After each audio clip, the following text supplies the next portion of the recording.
This M3 was crashed into a house. And I've just bought it. Which was a huge risk in itself, especially knowing how hard this thing got hit. But as you all know, with huge risks come even bigger rewards. Now maybe you're like me and you took one look at this M3 and think it don't look that bad, bearing in mind it's been through a house. I mean, from this angle, it just looks like front end damage. But there's some damage on this car which may make it unrepairable. You're probably wondering, how did an M3 end up in a house? Now we'll get to that story, but let me tell you about the car because I think we've got a bargain providing that issue can be fixed. This is a 2022 car. It's almost new. It's also only done 4,000 miles. It's still got all the plastic on the mats. It's a competition. More power. Is it more power? I'm not sure. I don't know. It's better. The engine looks all good. Straight six, twin turbo, 503 bhp. If you look at it from this side, it looks all right. It has 19-inch wheels on the front, 20-inch wheels on the back, and it's an X-Drive. Wow. And a car like this, similar spec, are going for over £61,000. I got this for way cheaper than that. It's red. I'll say it's orange. Do you know what it? That's red. Red. That's red. Same as Ferrari, isn't it? Yeah, yeah. No way. That's 100% red.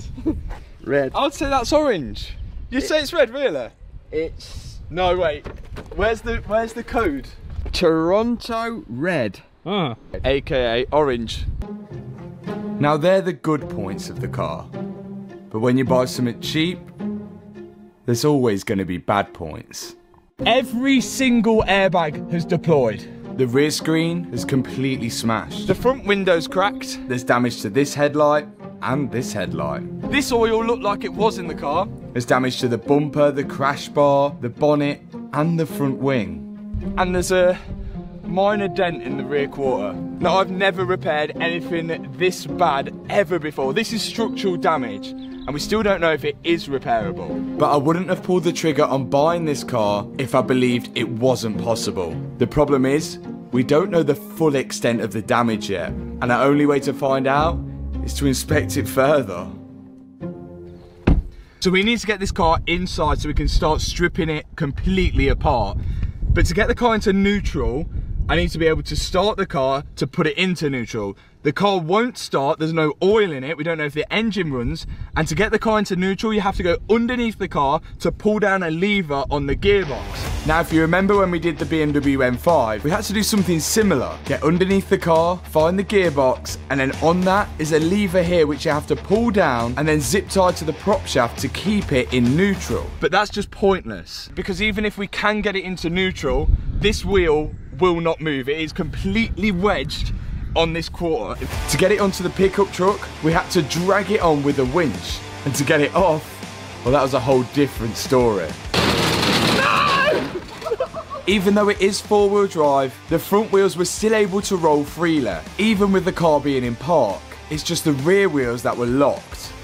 Honestly, I don't know where to start with this car, but my first plan is to probably cut this arch out so we can get this wheel moving, then see if we can get it in neutral, then see if we can start the engine. That's the plan. Being that you don't like BMWs, or do you like this one? No. I didn't think so. As Hannah still isn't keen on BMWs, I was going to let her do the cutting of the rear quarter. I thought I was going up here. No. This doesn't seem right, but here it goes.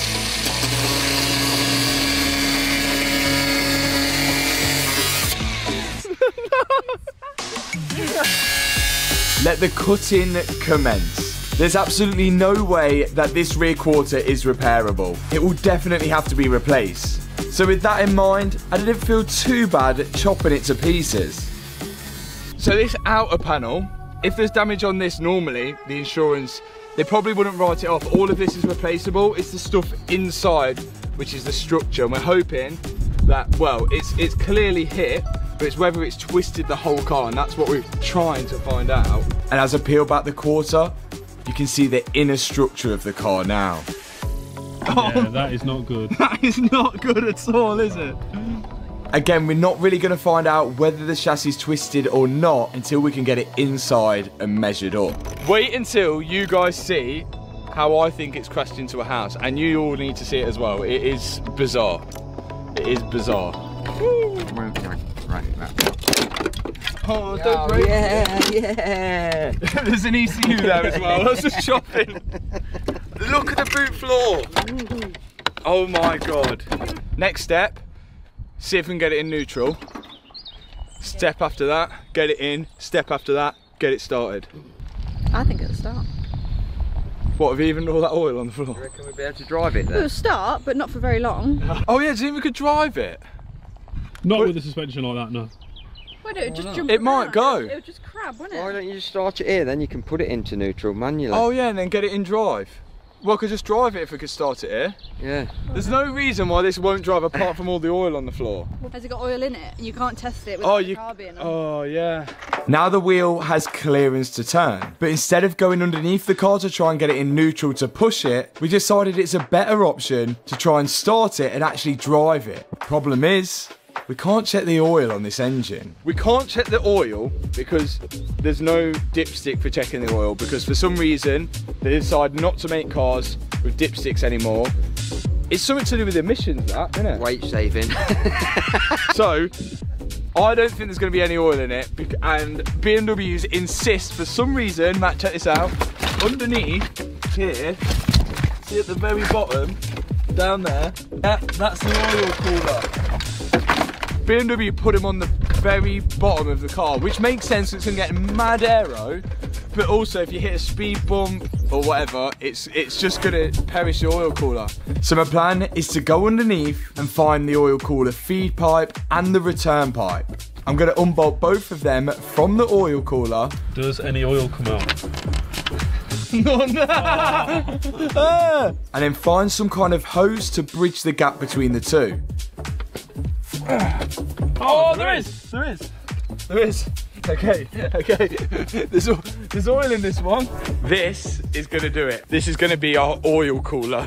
Now, instead of the oil circulating through an oil cooler, it will just pass through my silicone hose, which is good enough to get the car started and into the unit. The metal part of the hoses are kinked, so I'm gonna have to replace them anyway. So I've cut them off, so now I can slide on my silicone hose.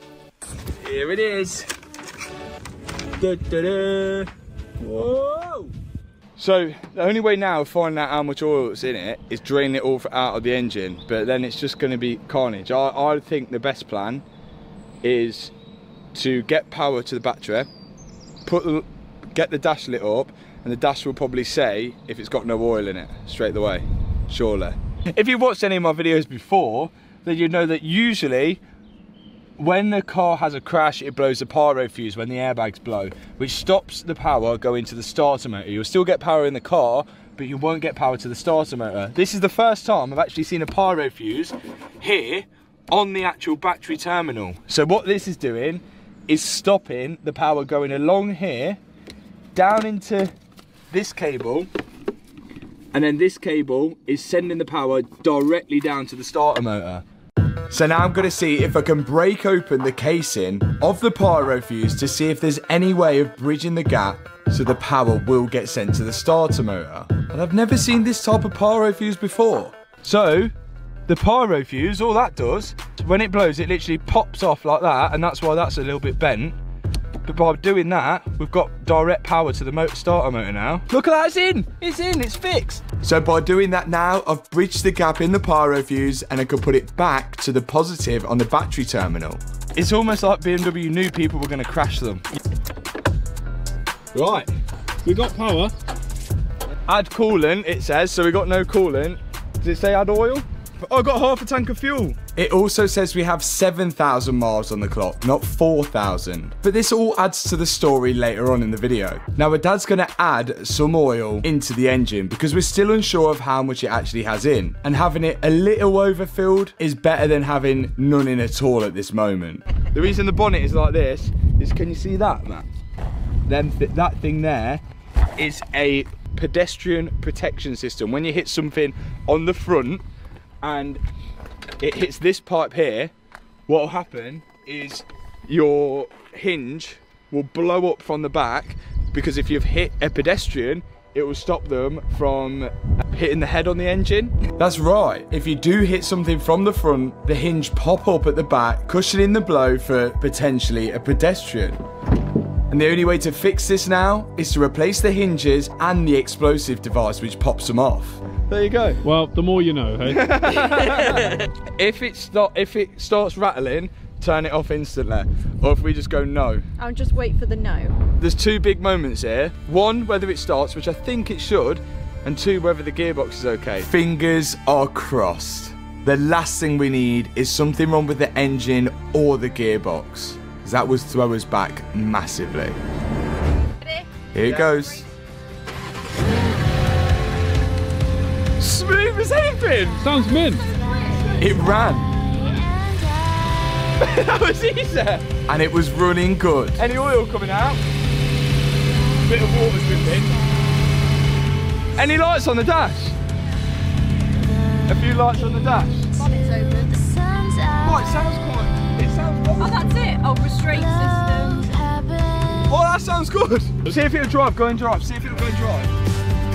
Yeah, that's drive. That's drive. Now, will it actually move with its own power? It's moving. Is it moving? Go on. It's moving. And it did. Just about. Oh my god. Oh my. It's the little wins that matter. It's going. Even the lights work. Indicate left. Yeah. It's alright. Okay, cut it off. But at least now we know the engine seems good and the gearbox. We got that car running pretty fast, and as you all know, I'm far from a mechanic.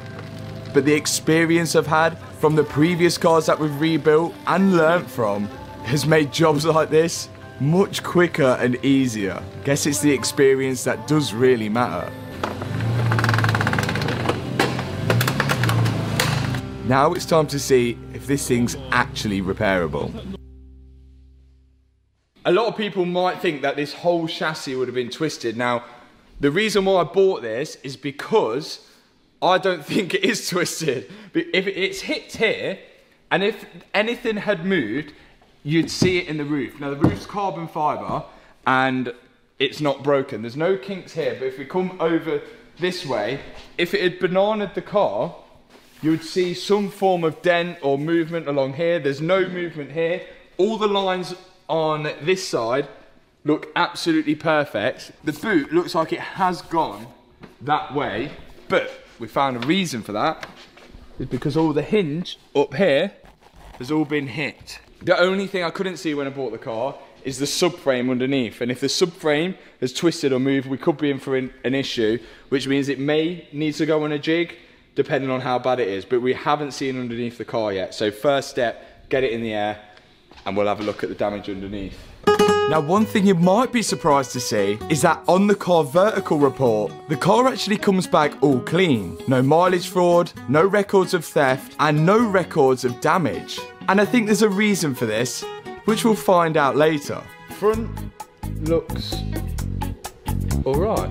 For now, actually looking underneath the car for the first time, the front doesn't look too bad. Anything that's broken or bent so far looks like it just unbolts and could be replaced. Okay. The big part. Now we're going to check whether the subframe has moved. I can see where it bolts up here, and it looks alright. It's bent this arm, innit? This one.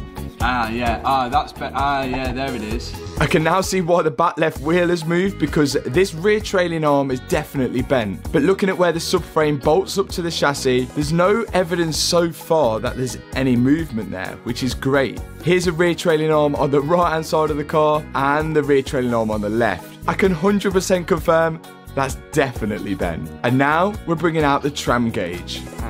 We're going to be measuring from corner to corner of the subframe to see if we get the same measurement. And if we do, we know that the subframe's sitting in the right place. Oh, in the middle. Good news. Good. So it is literally straight. So that is the best way to find out if something's straight. And that is bang on. We're not out, like, you probably get a few mil tolerance, but we're going directly to the center of each side of the bolt. that's good. If it was bent, then it would have moved something, but that is bang on. And that is called a tram gauge. And that's what the professionals use in. We use the professionals. I'm just gonna undo this arm here.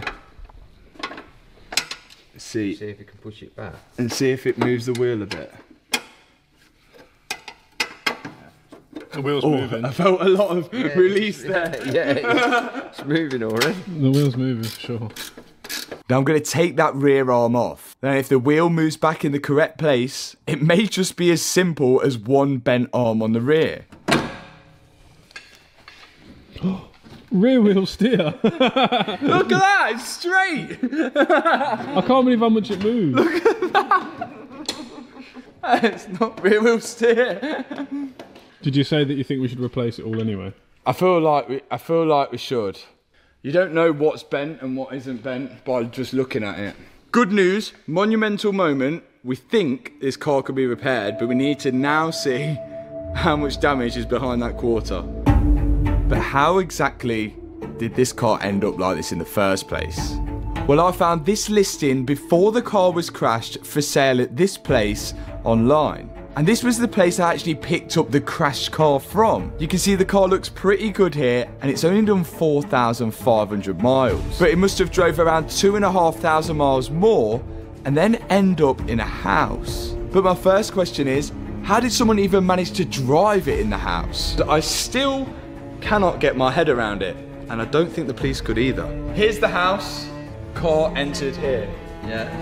How has the car entered the house there? The house that it hit is on the corner of the road here. If the car was driving down this way, it's too much of an angle for it to hit the rear quarter on the wall there and then go into the house. So my only thought is that the car was coming down from this angle down here and maybe spun somehow, hit the rear quarter into the wall and then go into the house. Excuse me, teacher. Yeah. Do you know on the previous photograph, have we got any tire marks on this grass? None at all. There's no tyre marks on the floor, and none of the grass between the road and the house has even been picked up. So how has it ended up in the house? I guess we won't know, and we might not ever know, but one thing is for sure that I do know is that the person who drove it into the house was either not insured or didn't go through insurance. So let me show you why. On the car vertical check, as I mentioned, it shows completely clean, no record of damage. So they never went through the insurance, and that's why it never got registered. And to be honest, I think if it did go through insurance, it might have just been a complete write-off, never to be put back on the road. But I guess again, we'll never know. That is serious. Oh my God, it's eaten the arch lining. Look at that. That's the arch lining. So the whole car is built in sections, and this is all steel. So unlike the M5 where it was aluminium and it was all bonded and riveted, this is just spot welded all together. We've got to strip more of this car apart to see how far the damage has got.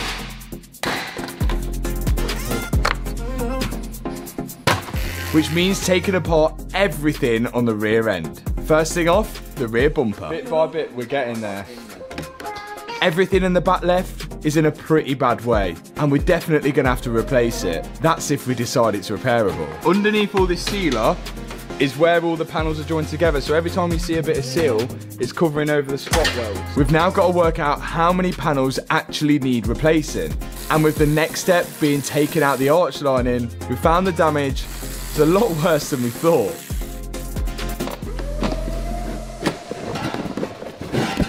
Force! We're not reusing that bit then.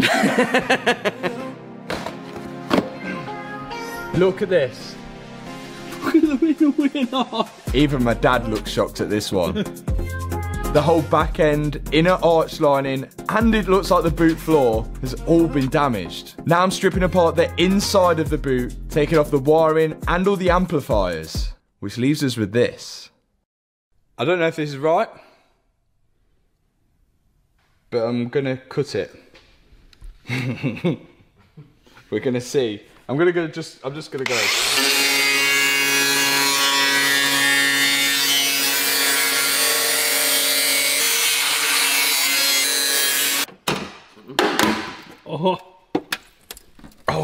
God. How's it worse? What does that even mean? Look at it. Oh my. It is bad, isn't it? That's well bad. Now what? We've still got to continue stripping it because the damage just keeps on going. And I don't want to buy anything for this car if it's just completely scrap. So the next thing to take off is the parcel shelf. We want to see if that's got any damage from the rear quarter being hit in so far. First off, we can get the fabric off it. Then there's a bunch of sound deadening, which we can work at getting off now. Along that are the seat belts and a couple of trim clips. And as we thought, the parcel shelf is also kinked. So that's either going to have to be pulled straight or just straight up replaced. Next up is removing the back seat and the rear bench to see if there's somehow any damage there, because if there is, I definitely think that this car is long gone. But it's looking all good. So now we're moving back onto the boot. We can see that the boot lid is moved over because on the parcel shelf where it holds the hinge, it is completely bent. You can see my dad struggling to get the ratchet on the nut here. I've then got to remove the spring from the boot lid on both sides. Springs out. And then also the hydraulic strut which holds the boot up. After that, me and my dad can remove it. How the hell is that going to go back in? So this is what we're initially left with. There is a lot of damage here, but the good news, looking at the positives, is that the rail on the back looks completely untouched. Obviously, I'm going to have to measure up everything to make sure it is straight, but I'm pretty confident to say that this is completely straight along with that one, and most of the damage is caused all on the inside here. The inner wheel arch is gone, and even the parcel shelf on here is all kinked and moved. You can see this bit is just lifted up, which is why the boot has moved over. I think this is repairable, but it is nothing I've ever repaired before. So with the car as is, with the damage at the back, all the airbags deployed, the damage at the front, damage to both headlights, and bearing in mind it's only done 7,000 miles and it's not registered as crashed, I got this car for £32,000. I don't think it's cheap, but I don't think it's too expensive if all of this can be repaired. Bearing in mind that if we repair this car, it'll be completely clean title. So you're looking at over £62,000 for the spec that it is. But as I mentioned, before I spend any money on this car, I think I want a professional to look over it to make sure it is actually safe to repair. What's up, buddy? Yo, we are calling you because of your expertise and knowledge. Liar. Is this repairable?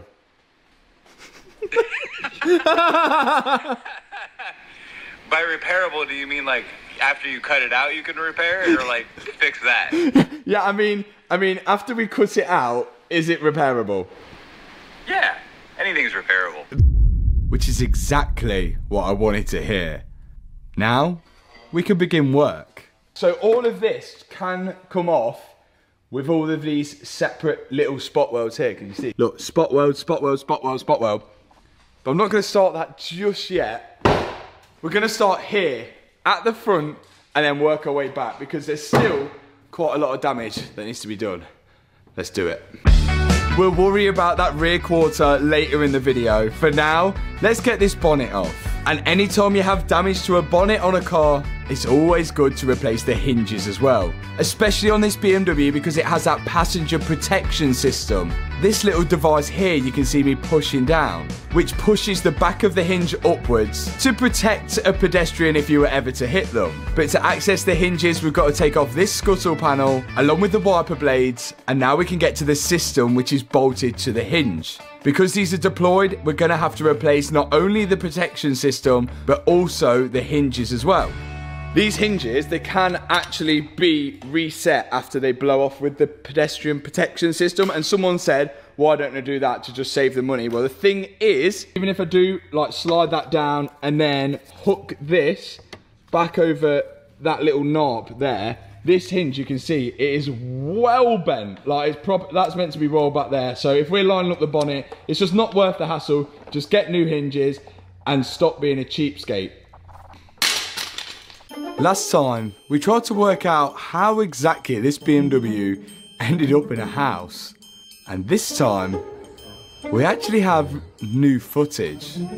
This is CCTV from one of the houses down the road, and if you look in the top right hand corner, you can see the BMW fly past and into the house. And what's even better than that, I actually had emailed a recreation of the crash, including the speed they were going as well.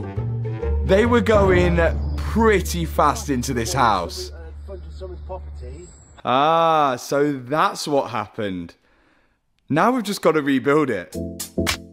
So there's still more damage to the front end of the car. Both front wings are damaged, the front bumper, the headlights, and who knows what else when we start to tear this apart. There's even little things that you forget about, like the parking sensors and the wiring, which has all been broken. But at this stage, it's just a case of stripping everything apart and trying to find everything that is damaged so we know we can replace it. The front left headlight is definitely no good to us anymore, and there's parts of the insulation of the house inside the light. And on the driver's side headlight, that's all broken up as well. So that's also going to have to be replaced. And now we can get on with removing the front wing, or fender if you're American. Some of the bolts for the wings are in tricky places, but generally most BMWs are all the same. And as we've worked on a few now, it's quite easy to locate where the bolts are. And once we've got that wing off, we can see exactly what's damaged. Again, everything here is looking great, but we didn't expect there to be any damage here. This is maybe bent, but I think it'll go again. That'll go again, won't it? Next step, there's a bit of brick. Front rad pack. This should come off in one whole piece, I think. We should be able to get it off. Just jiggle back it. What's that mean? It's like... Okay. First off, it's the strut braces. Yeah! Then we've got to remove the clips which hold the intake pipe to the rad pack. Ethan demonstrating quite well here. Oh! Hey! After that, there's 4 big bolts which remove it from the frame. Next step, hoses. We're disconnecting everything that's connected from the rad pack to the engine and chassis of the car. There's 2 hoses on this side for this small radiator, a bottom hose for the main radiator, and the same on the other side. And to access it further, we've got to remove this under tray, which also works as a strut brace as well. Now we can remove the 2 bolts at the bottom, which are connecting the rad pack to the front subframe, and the 4 big bolts which are also connecting the rad pack to the chassis legs of the car. After that, we should have the all clear. We've just got to move it away and make sure we did actually disconnect everything. Oh, there's one. Hey. Yes. Then, screensaver popped in to remove the windscreen, which is going to be helpful for a job we're going to be doing later on in the video. Cheers, lads. This is the rad pack, and it holds every single radiator for the car on the front of it. Sometimes it is easier to go through every single individual part and order that separately, and it can be cheaper. But in this case, and especially this case, I've got a better deal on ordering the full bit complete. Because I've got this one. This front rad pack, which is pretty much perfect, it's got every single part on it, was from Cinetic, which is a breaker's yard, and they were breaking a BMW M3 with rear end damage. So I've got lucky here, and I've got a lot of parts in a package deal for my M3. All I've got to do now is just put this rad pack on, which should be as easy as taking it off. We'll see. It is a huge saviour being able to buy something like this, because generally I thought I'd struggle getting something like this when I first picked up the car because the car's so new. Bet that one ain't done 7,000 miles. But it's definitely worth doing that extra bit of research and asking breakers yards if they have any of the car that you're rebuilding in, even if it isn't listed online. Now I've got the rad pack roughly in place, I'm connecting all the electrical connections up, like the front fans, then all the cooling hoses, making sure I connect up the bonnet release cable to the new rad pack, which includes the bonnet locks on it, and then connecting up the hoses for the auxiliary radiators on the left and right hand side of the car. After that's done, we can begin to put all the bolts in which connect the rad pack to the chassis of it and the front subframe. Not forgetting even more electrical connectors. Then I can push the intake pipe back in place and put those clips back in that Ethan removed. and it's looking pretty good. It is starting to look brand new already, or brand new second-hand, links in the description. Now, everything is connected on the front bar two things. So here's the oil cooler that always gets battered and bruised, and here are the oil lines which go to it, and they were kinked. I had to cut them off in the last video so I could bypass the oil cooler.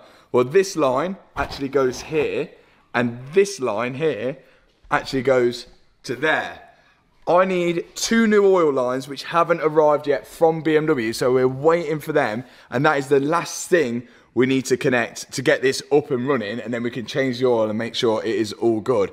But there's more things to fit.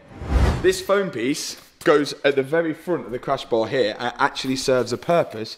It holds this little tube which goes down along here into those little sensors which I told you guys about, which if this gets hit and that hose pinches, then it blows that pedestrian protection system up on the front, and literally all that holds this on is you just do this.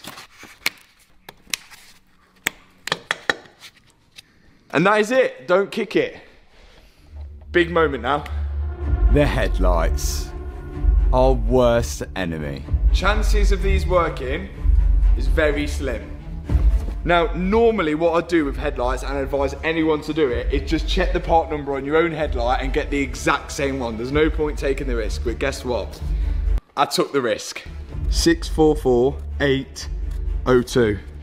Completely different. Starts with a 9. I'm hoping this works.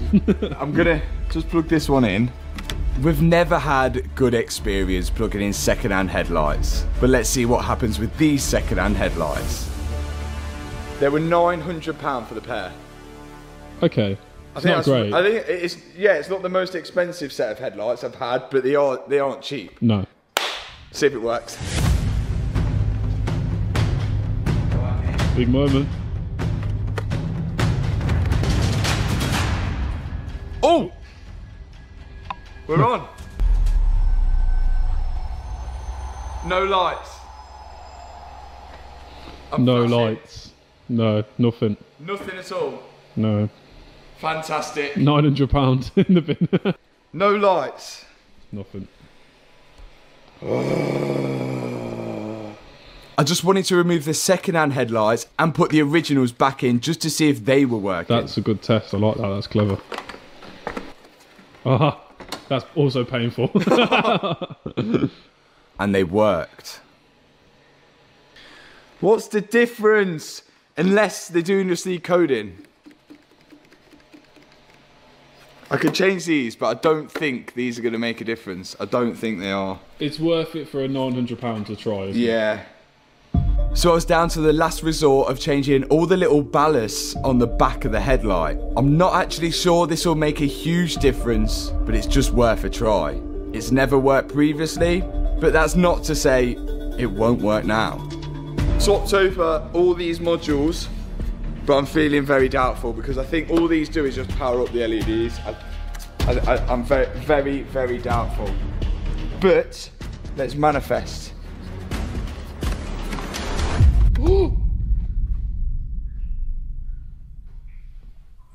It actually works. No way did that work. That's never worked before. That's never, no, that's never worked before. This one! Yeah! Yes! I can't believe that's worked. No way, that's never worked before. Okay, let's just do I manifested it. Let's just do the other one before we get too excited.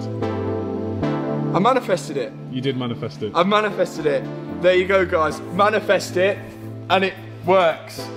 All I've got to do now is manifest the rear end being fixed. I can't believe that actually worked. Maybe one of you guys could tell me why that worked? Yes! I still can't get my head around it. Now we're gonna modify them. Oh! Yes! Look at that! That could have gone straight in his hand then. I'm gonna be removing this little board here with the LED on. which sits inside the module. Once I've removed it, I'm then going to apply some of this paste to stick a new board on, which I got from Auto ID. And we're going to wait for that to dry. After that, I'm going to move to the back of the headlight and remove the module out of this one. And once I've got that out, pry the board off the module. Oh! Being very careful with it. And then apply the new board, which I got from Auto ID as well. I think this is going to be a pretty cool modification, but we've got to wait for it to dry. Whilst we wait for the glue to dry on those modules, I do have some more stuff. In with my deal, I also managed to get a bonnet, a wing or fender if you're American, and another wing or fender if you're American. Now these are wrapped, this is wrapped in grey, but somehow I've been so fluky and it is the same orangey red as what the car is. I've just got to unwrap it. I've already unwrapped that wing. I'm going to unwrap this and then I can start fitting the two wings. We could actually get the full front end built. This is going to be like record timing. When buying parts off a scrap car, you can usually get a pretty good deal if you're going to buy a lot of them. So as well as buying the rad pack and the headlights, I managed to get a really good deal with the front wings and bonnet as well. And lucky enough for me, they were the same colour as the car. The only thing is, I've got to remove the wrap that was on them first. But again, luckily, underneath the wrap, the paint was all good. So we might get away with not having to paint this. With the wrap off, I can start to fit the right-hand side wing. Unfortunately, I didn't get a front bumper with the deal, but you'll see why in a minute. Once I put this wing on, I can put the washer bottle in place, which sits inside the wing and secures up with just one bolt. After that, the board on the modules had dried, so I can plug them back in and slot them into the top of the headlight, tighten them down, then get the ones which fit on the back, plug them in and tighten them up. And we're about to see whether this modification is actually pulled off. Here we go. Big moment. Oh,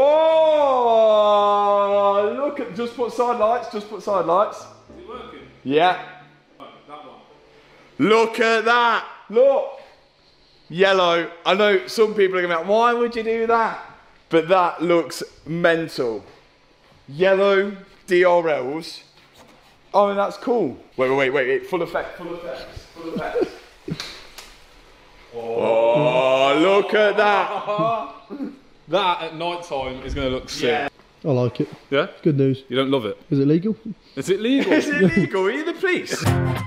That is looking so cool. Again, I think it's those extra little touches which is really going to pull this car together when we finally get it back on the road. Now, we're on to wiring. Some of the parking sensor wires have been pulled out of the connectors on the front. So instead of buying a whole new loom, which is pretty expensive, I imagine, I'm just going to splice the wires on the front, slide on my little solder stick, then slide on a connector which I had left over in the unit, and when I use my heat gun over this little solder sleeve, it will heat it up and melt the solder in it, making a nice connection. Now, some people don't like the look of the standard front bumper on these, and I kind of have to agree with you. The front nostrils are pretty hard to get used to. But when I went to Auto ID, they said there was a solution for that, and I think they're right. This is the Adro bumper, and Auto ID are the UK distributors of Adro. And I think this bumper is going to dramatically change the front of this car for the good. And I don't think we'll get the full effect until it's painted. For now, we've got to see whether it fits right. So I'm fitting all the parking sensor wiring loom, which I've just repaired to the back of the Adro bumper, and then I can slot it into place. Again, a huge thank you to Auto ID for this. When they reached out to me to help with the modifications of this build, of course I'm not going to say no. I'll be mad to. For now, the Adro bumper is on. It's a 10 out of 10 from me.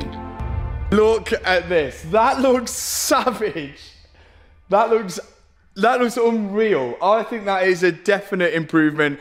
Again, there's probably going to be people that are like, oh no, I prefer the original. But how can you not like that? I know it's not orange or red or whatever the colour of the car is at the minute.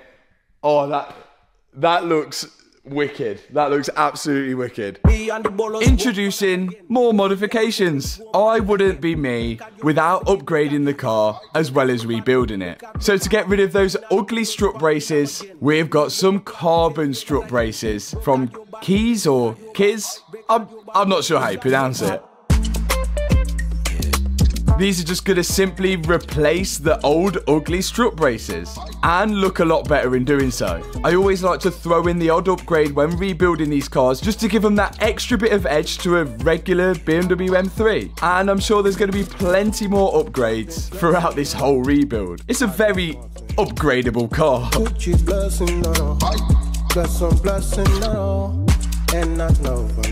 Another sensational modification, in my opinion. But you guys can let me know in the comment section below. Now, time for the bonnet. And with the bonnet, of course, I got the new bonnet hinges. Normally to line up a bonnet and get the panel lines all good, it's pretty tricky. But for now, I'm just going to use the witness marks of where it was originally bolted up to get it roughly in place. Once the hinges are in place, it's time for the new passenger protection system, which bolts to the hinges, and then the electrical connector can clip into them on both sides. And then I've got to get to work with removing all of the old wrap. And that is pretty much job done for the front end.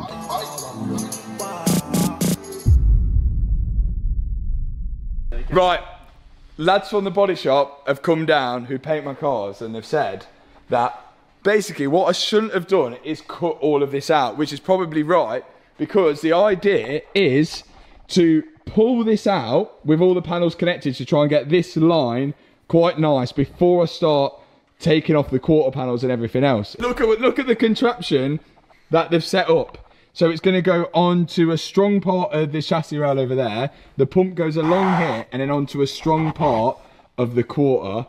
And then I'm going to pump it up and try and push this out as far as I can to get this gap nice. Whoa. It's even moving up here. The idea is to get the panels as straight as possible before we start cutting off the rear quarter.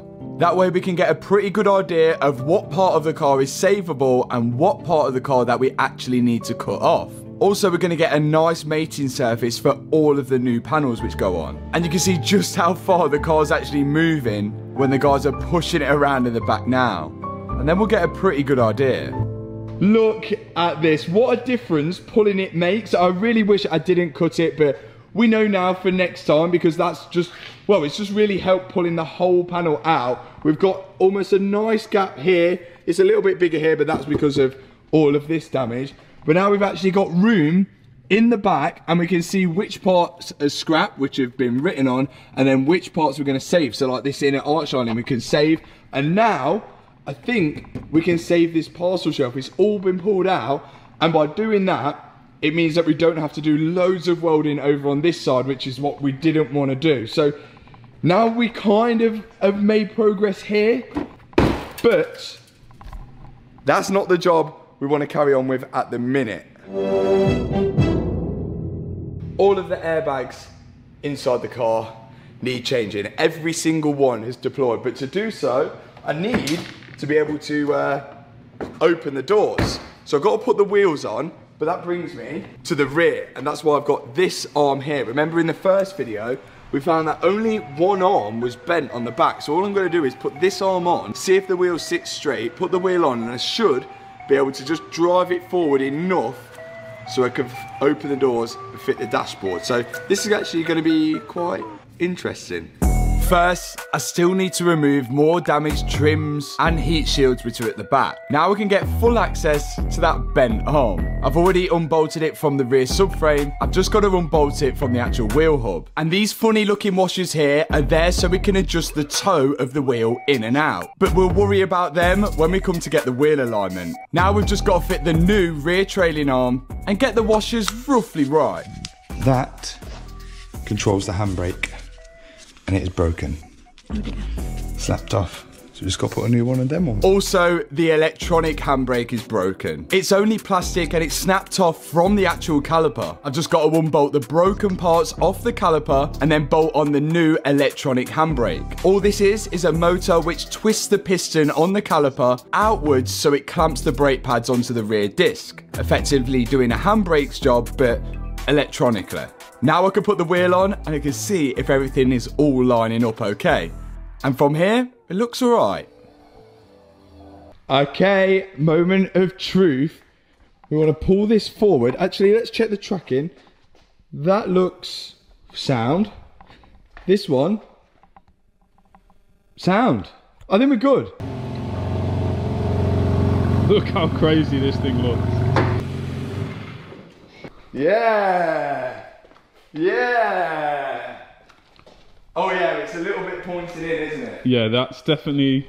But yeah, I did do that. I can tow it out. I've just, that arm I put on has got adjustment, which I did show. But now we can get doors open and it's time to do all of these airbags. Obviously we've got to replace the full dashboard because the passenger airbag has split the dash over here and you can't repair this. There's a weak point in the dash and when that blows up, it's no longer repairable. So we've got to replace the full dashboard. Luckily, I got one, second hand, £450. That's not too bad. I don't think, it didn't include airbags. I had to buy the airbags. The airbags, it did include airbags. And you bought them separately as Oh well? my God. Well, that's a bonus. I could send an airbag back because the airbags were about like 700 quid for the second hand one there. So we saved £900 with the headlight. We're on a roll. We're on a roll. This is out of the 3 Series, so I could regular 3 Series, but I think it's the same. But we'll find out. First step is to remove the seats. I always tend to do this when doing airbags. It just gives you a bit more room to move around the car, especially when all of the airbags are deployed. That's one driver's seat out and the passenger seat. Loads of room now to crack on with the work. I'm going to start off with the curtain airbags. The ones I hate the most. Off comes the A-pillar trim and the curtain airbags are just clipped into the actual frame of the car. But the clips are so powerful and they're really hard to get out. But once you've got them out, this is what the device looks like. Onto the new curtain airbag, which I bought from BMW. Fresh with new clips, ready to go in. All I've got to do with this is plug in the electrical connector for it. There's 2 bolts which hold the actual explosive device to the frame of the car and then the rest is all on clips. And it's exactly the same for the right hand side of the car as well. And once that's done, we can push back the headliner and move on to the next thing. Ready? Okay, curtain airbags are in. That is a horrible job, but it's done. Next step, we've got to take these seat belts out because they are fully locked up. Oh, that one isn't. Oh, do you know why that might be? Why? What do you think? Because the passenger wasn't driving. Normally, so these seat belts lock out, so when the airbag deploys, you stay in the same spot. Otherwise, if it didn't lock out, then what would happen is you go forward, the airbag would deploy, and then you just KO yourself on the steering wheel. So these lock out to keep you in the same spot. Did you know that? I did know that. Thing is, we can get these sent off to a company and then reset and have new airbag device things put on them, which is what I plan to do because it saves a lot of money. So I'm going to take these bolts out and we'll send them off. Then we can get onto the dashboard. Are you going to send the other one off? Yeah, just in case, because I feel like it should have been locked out. The only reason I can think of that the other seatbelt hasn't locked up is that either the passenger wasn't wearing a seatbelt or there just wasn't a passenger. I guess we might never find out. But now I've got the trim removed, I can access the bolts which hold the seatbelt in place, remove them and send them off. And we do exactly the same thing for the passenger side. Even though it does seem okay, I just want to be sure. Seatbelts are out. Next step, The big one. Center console's got to come out because the dashboard has got to come out. I thought I might be able to get away with just taking the dash out and leaving the center console in. But when we look at the old dashboard, there is a bolt holding it in there. And there was something there, but whoever took that out broke that. So, yeah, center console's got to come out. Here we go, onto the big one, the dashboard. There's no avoiding it, we've got to do it. First off is the trim at the back of the center console. Once I've got this off, I can access the two 10mm bolts, which bolt the center console to the frame of the car. Then I'm going to go in the cup holder, remove the trim, then I can see the other two 10mm which hold the center console to the frame of the car. Again, I've never worked on one of these BMW M3s ever before, so most of this is just guessing and using common sense on where I think the bolts are which are going to hold in this dashboard. We still haven't managed to remove the center console away from the dash because we think there's a few hidden bolts behind it, but my dad's trying to work that out whilst I start taking apart this dashboard. Out with the screen in the middle, and then the instrument cluster. Got to take out all the fans, because behind the fans there's usually hidden bolts. I can lift up the trim behind the steering wheel for more bolts to remove the instrument cluster, and behind the instrument cluster, even more bolts. But the cool thing about this BMW is that they've actually used all of the same bolts to hold the dashboard in, which makes it a lot easier to organise them all and work out where they went. I've removed the knee airbag from underneath the steering wheel. There's one bolt at the top of the dash here, which would have been really difficult to get to if we had that windscreen in. So again, a massive thanks to Screensaver for taking the screen out for us, which has made this job a lot easier. Now moving over onto the left side, which my dad's doing. Two bolts on the side, one bolt at the top of the dashboard, a few underneath, and then a lot more inside the glove box. It's never ending. The dash still didn't move, so we pried this trim off on the top of the dashboard, which revealed a set of speakers, and you guessed it, a whole lot more bolts. Oh no. My dad dropped one of them, but we managed to find it. Next up is the steering wheel airbag, pops out from the steering wheel, and then I can loosen the one big bolt which holds the steering wheel to the steering wheel column. We're going to tape the clock spring into place to stop it from spinning and breaking. Then I'm going to start to strip apart the steering column, just so we're able to pull the dashboard over the top of it. Then I think we finally figured out where the last two bolts were. I think we're on the last two bolts, which are like through this tiny little hole at the back. For some reason BMW put them there. The rest really easy, and of course the last two ones are going to be a faff.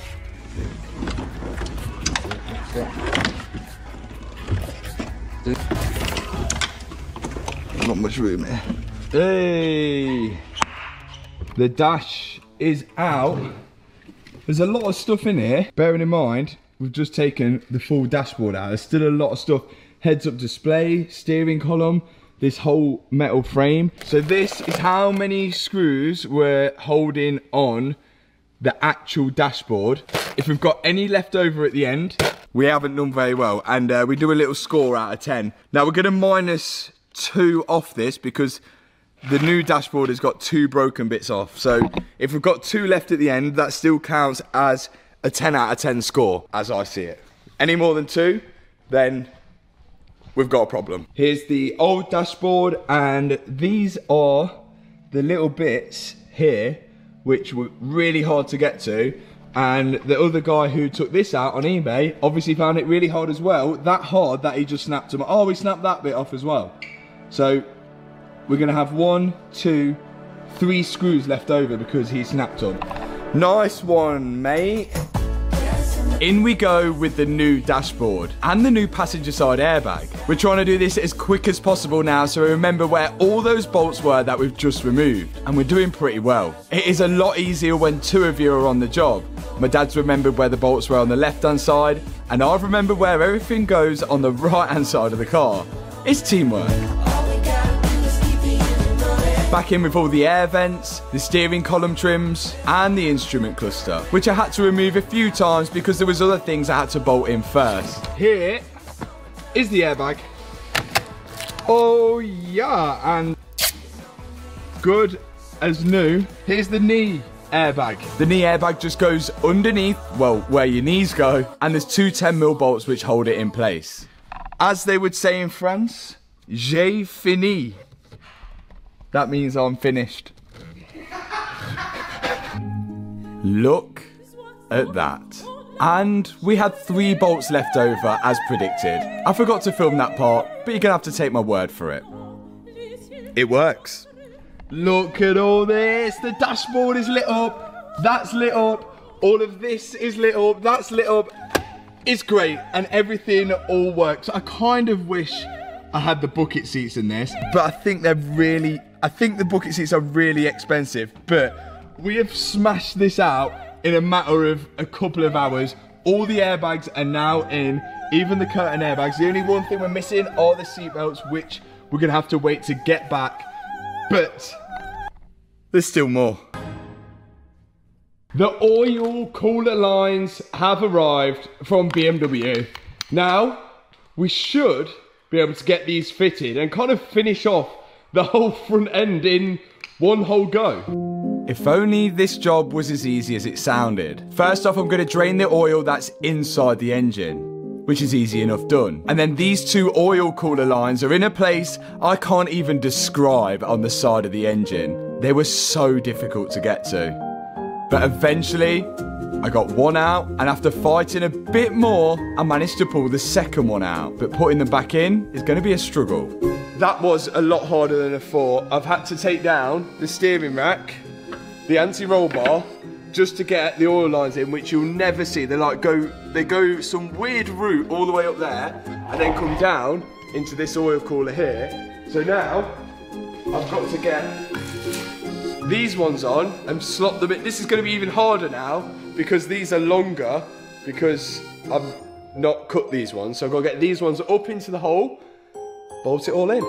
Don't let this edit deceive you. This took a lot longer than I originally thought, and a lot longer than this edit makes out. I pushed them up to the side of the engine and then bolted them one to one side of the oil cooler and one to the other side of the oil cooler. Then it was on with the under tray. All the under tray and everything is on. But remember, BMW decided to leave the oil cooler kind of exposed. There is an under tray here, but it's still exposed. And this gets a battering, and we don't want it to get a battering again. And this is a modification now, which is actually, what do you call it? Improving. Yeah, it's improving and practical. It's a practical modification, because look at this, from Auto ID, it's an actual tray, which probably should have come with the BMW from factory, but Auto ID realised that and started selling them. And now, this tray not only still provides the aerodynamic cooling system that we need, it also provides the protection as well. Wow, look at it. Look at it thrive underneath here. What a modification this was. Again, thanks Auto ID. Now, I think that's all left to do to get this thing started and moved out is to fill it with oil and fill it with coolant. You think you'd just pour both in, but this is a 2022 car, so it's not easy as that. You wait till you see what you have to do to pour coolant in this car. Start off with step one, which would be remove the coolant cap from the engine cooling side, then the cap from the charge cooling side. After that, we're going to put in the vacuum filler into the engine cooling side of the coolant, add on the little T-piece, and connect the airline to it. This is going to suck the air out of the cooling system. Once it's pulled a good enough vacuum, we can leave it to make sure that there's no leaks in the cooling system. And this looks good. Step 5. Get your Valvoline coolant. Of course, we're using Valvoline. Team Valvoline all the way. We're part of Team Valvoline. Look, it's actually made for BMW Mini and Rolls Royce. Oh. It's quite interesting, isn't it? Now, instead of using it out of the Valvoline bottle, we're pouring it into a bucket. You'll find out why in a minute. But we are now part of the Valvoline team. What a great brand to be a part of. Step 5.5, make sure we have no air bubbles in it. This is a trick my dad showed me. Wait, how did you do it? We've got to try and get this hose with no air in it, but only coolant. That way, when it gets sucked into the cooling system, we don't pull any air in it. Go. Oh, big air bubble. Oh no. Oh no. We didn't do that very well. No. We may have pulled a few air bubbles in, but overall, we're sucking most of the coolant from the bucket into the cooling system now. And once that's done, we top up the rest just to the maximum fill point. And then on the charge cooler side, I think you can just pour it in. Before we move any further, oil time. Valvoline oil. You ready for step 7? Yep. This has got to be pressed 3 times now. Right. I'm not joking either. 1, 2, 3. Set the heating to the maximum temperature. And the fan to the lowest. Strange. Yeah, okay. Press the accelerator pedal and maintain for 15 seconds. What? Do not press the brake pedal during this process. Can you hear it? Can you hear it? Yeah, what's that? The water pump's going round. Step off the accelerator, press the brake pedal, start engine. The engine speed and actuators in the cooling system are automatically controlled. So do I start it? Yay! Service function has started. Yeah, like what it says in the manual. Bit revving. What happened to just pouring in coolant and oil? Why? What? Switch off engine. I think now what it's basically saying is just check the levels. Price. Now, so far up to this, the front end, all of the brand new second-hand parts cost me £4,800, which I think is actually not too bad. The dashboard, £450. Airbags, £500. Total so far, £37,750. We're expecting the car to be worth around £60,000 afterwards, and we are on target to reach goals. Now, we was actually going to drive it out properly for the first time. It's already looking great, apart from the back. Well, we've got a lot done. Now, we need to tackle this rear quarter. Today's challenge is going to be this rear quarter, and this is something that I've never done before, because not only is it the rear quarter, it's also all the inner structure of the car here, which is usually would take a specialist repair, but today not. Insurance companies have a lot to consider before deciding the car's repairable. How much is the car worth? Is it safe to repair? How much are the parts? What will the labour costs be? And sometimes even the cost of providing a hire car comes into it. Luckily for me, I only have to consider some of those points, and I've already carried out a lot of work whilst keeping it under budget. £37,750. But now it's left me with the biggest part of the repair. We have Jack from Florida. Sorry, Freddie, we've stole Jack from you now. They nicked me. In the last video, before starting any repairs to this car, I called Jack to get his professional opinion. Is this repairable?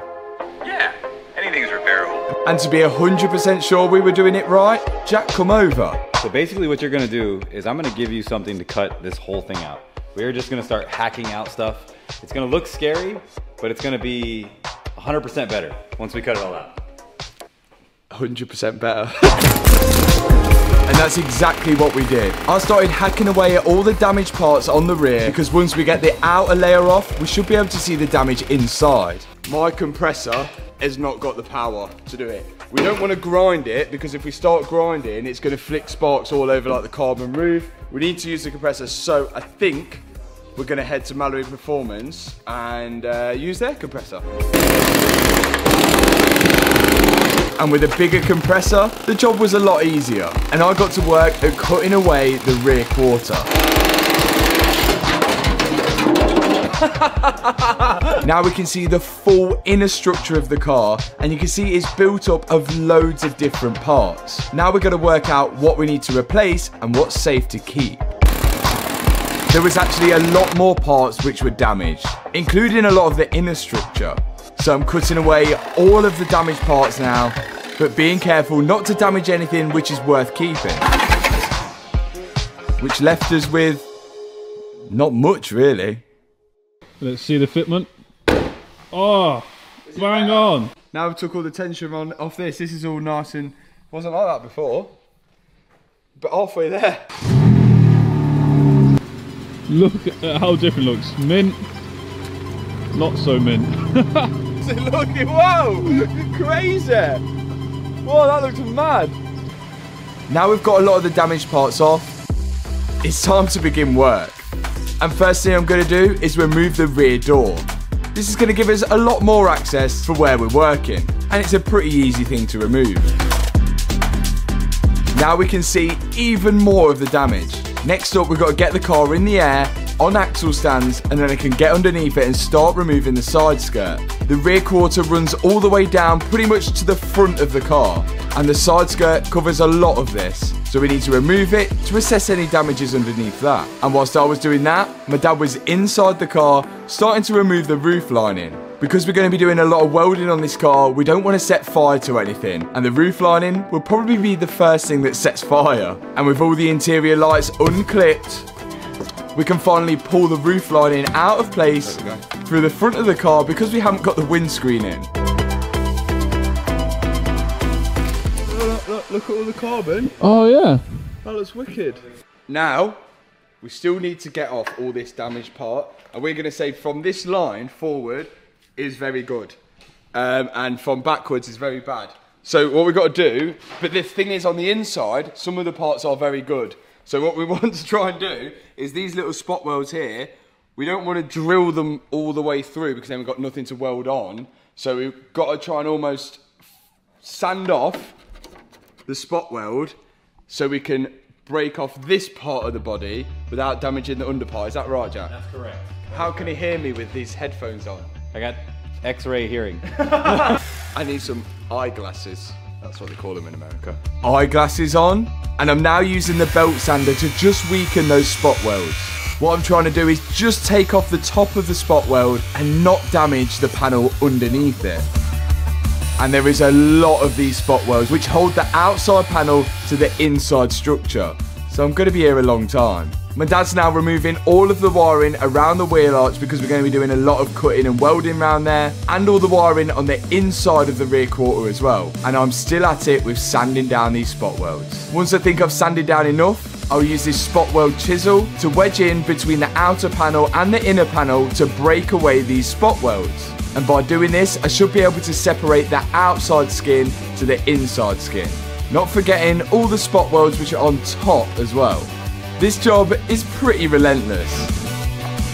Just about ready to come off. So we're going to cut a line here, and then the reason we're going to cut here and not somewhere up here because this still looks okay is because this is a nice area to join on because it's like flat and you can hide it quite nice. I'm going to let Jack do that in case I snag the inside, and then that'll be a big problem. So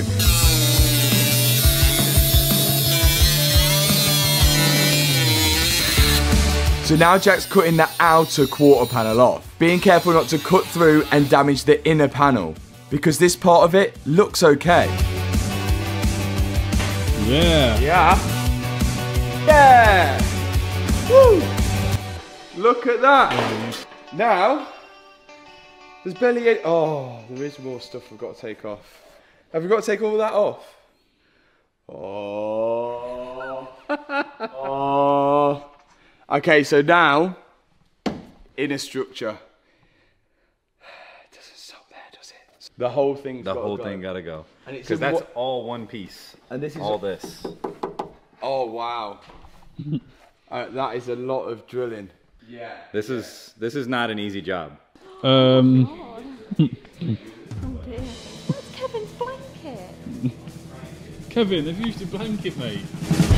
Sorry, Kevin, but now we've got to be really careful, because now I'm sanding down the spot welds of more damaged parts, but now when I'm separating these damaged parts, I want to make sure I don't damage the part that they're connected to, because we want to keep that. And some spot welds I've got to drill out. Again, all of this takes so much patience, and we've got to be so careful here. But between me and Jack, we're getting through it. And it's quite interesting to see how this car's built in all these tiny little sections. And all of these sections together give it the strength that it needs. But now it needs to go up in the ramp, and we need to remove the wheel because there's even more parts that we need to replace underneath the arch. We're having to cut off way more than we originally thought, just because there was damage to this arch, like the inner arch here, but this inner arch is all one big, like huge panel all the way to the inside. So we're actually gonna have to take off this damper here, and we're going to be replacing this part as well, which means we're going to get to all the welds underneath this seam here, which this is a way bigger job than we thought, but still possible, I think. More grinding. Let's do it. This is definitely part of the reason why the insurance companies won't touch this type of damage. They'll quote for the repair they think it needs, and as you dive into it deeper, you'll find it needs even more, which requires even more labour work. Luckily for us, we're not an insurance company. Out comes the wire wheel. This is going to grind away all of the seam sealer which is covering over the spot welds that we need to drill out. This is, I'll be honest, it's not the most fun thing in the world. What a messy job this was. But it needs to be done. The seam sealer is covering over all of those spot welds which I mentioned. And without doing it, we won't be able to drill them off nicely. You can see here the panels that we're trying to get off in one piece without damaging the underneath.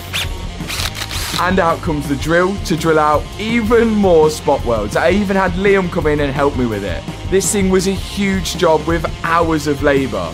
But eventually, we got off all the damaged parts. Well, nearly all. All I have left to do is take out this piece here and this metal here. Right now, I'm just drilling these out. Let's get started. Jack continues to do even more drilling. Again, being careful not to damage any of the parts that we still need. We're at the next stage. Well, Jack's been absolutely smashing it out, but I understand now what's going on. So, right, we've got everything damaged off, apart from this rear parcel shelf, which is a little mangled, and Jack was thinking about straightening this out to try and get it perfect. But a better alternative, as what we've said, is we have this from BMW, which is the whole rear shelf there. But if we wanted to replace this whole rear shelf, we're going to start attacking all of this side, and that's going to be, we ain't going to be done till 2026. So we can get the bits off which are damaged and use parts of this to create a good one. So we're essentially making a nice piece instead of smashing all that end out. You'll see when we do it. I'm trying to explain it. It's not really working very well. Another question you might be asking is, after we've got off all of these damaged parts, how much is it going to cost us to replace them all? And what are we going to replace them all with? We have this. Now, the funny story about this is that this actually comes with the BMW. I got this free with the car. So the person who I bought the car off was going to attempt to repair it. Bearing in mind, obviously, they didn't go for insurance, but couldn't find anyone that was mad enough to take on the repair, or was it even financially viable. So we got this free with the car, which was an absolute bonus. The only issue with this is we need more than this part of the quarter. There's dents here, but on the good side, all this inner structure, everything inside here, the shelf and everything like that, is all usable to an extent. Even though having this second-hand part has saved me a lot of money, what it didn't save us is time. You've already seen how long it takes to strip apart the panels of the outer structure to the inner structure, and that's exactly what we've got to do on this second-hand panel as well. My dad has been working away stripping apart the panels of this second-hand panel, whilst I've been working stripping apart the M3. And in both equal timing, we seem to have it finished off. Yeah! Now we have a good inner structure that we can put on the BMW M3. It's go time. And now we are, I say, at the point now where we can start building things back up. And that right, Jack? I hope so, because we've done a lot of work. Right, should we just try and get... Yeah. We'll try and get this onto there, but it's got a slot in like holes here and all sorts. So there's a technique of doing it. Okay. Hopefully. Shall we get it on? Are we all going as a team? This is the time the second-hand inner structure meets the BMW M3. A lot of people think you might need a jig for this type of work, but as long as everything is in measurement, which it was, there's no reason to use a jig for this type of work. Step 67. Now, all of this is on, and you can see the holes that we've drilled out, and I would say spot weld, but it's not called spot welding, is it? It's called Plug weld. Plug welding. So we're going to put, Jack's already started trying the welder out here, and we're going to just do every single plug weld now which is a lot. Like, there's literally holes everywhere. It looks like a stack of cheese at the minute. Let's get welding. I'm the apprentice. The super professional here. So I am impressed. A little bit of welding and that looks amazing. So have at it. Nice, that sounded good. Oh, you missed a little bit. Oh, I missed a little bit. That's not bad. This is literally your second weld on the car. Yeah, so. I'm happy with that. So can I just plug that bit in? Yeah, go for it. Yeah. There you go. Not bad. Not bad. But if we're gonna get done, and I want it done by tomorrow and not next week, I think you better take over. I'll Jack. take that. So what we essentially have done here is replace all the broken and bent parts with second-hand straight parts. And it'd be pretty obvious if anything was out of tolerance, because it just wouldn't line up. Now we have to take this little piece here. We decided not to put this whole piece in. We really didn't need to, but we're gonna cut this right on this line here that I've made. Wow. Right there. Wow. This is going to be a huge time saver and save us replacing that whole back panel. Yeah. Okay, so now that should fit. Oh my god, that is sensationally. Wow. You've just got to weld that together. Jack's made sure that the panels are spot on. He's going to clamp it down and weld it together. Weld time. We're going to let Jack do the welding between the two panels because this is a pretty vital part. And I'm not so experienced in welding yet. Yeah, look. Joined up. Clean it up. Looking good. All these spot welds are in. That is pretty much most of the inner panel done. Well done, Jack. OEM. Boom. Almost. Original gangster. Now you can see all the spot welds or plug welds where we've put in the exact OEM spots they were before. So it'll be as strong, if not stronger, than standard. Now, Jack has been absolutely smashing it. Can we just say thanks to Jack and subscribe to Jack's channel? Because all day he's come over here and he's just stayed in the unit and we've not let him out. He's slept in here and everything. And he's got this far. But I feel like I've learnt so much as well. So there's a point as well where Jack is going to have to go and we're going to have to carry on this ourselves. Isn't that like today? Yeah, that's today. So we're trying to get as much done as possible. And now it's a huge moment. All of this is set in and it's all primed up and nicely sealed up to an extent. But now it's the point where we're putting on, as you like to call it, the side panel.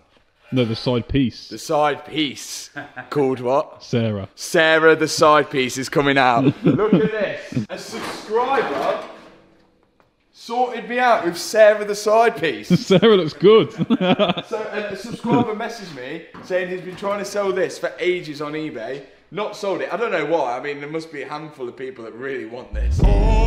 Sarah, the side piece. This is how the panel would come if I ordered it from BMW. The whole side of a car. As you guys know, we don't need the whole side of the car. So Jack's now cutting off the parts which we do need, leaving it with a bit of overhang.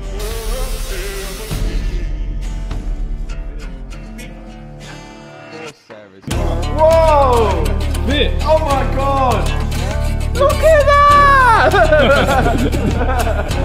We then got to take the side piece off, put some masking tape on it, which is going to help Jack cut it in a perfectly straight line on the top half and on the bottom half.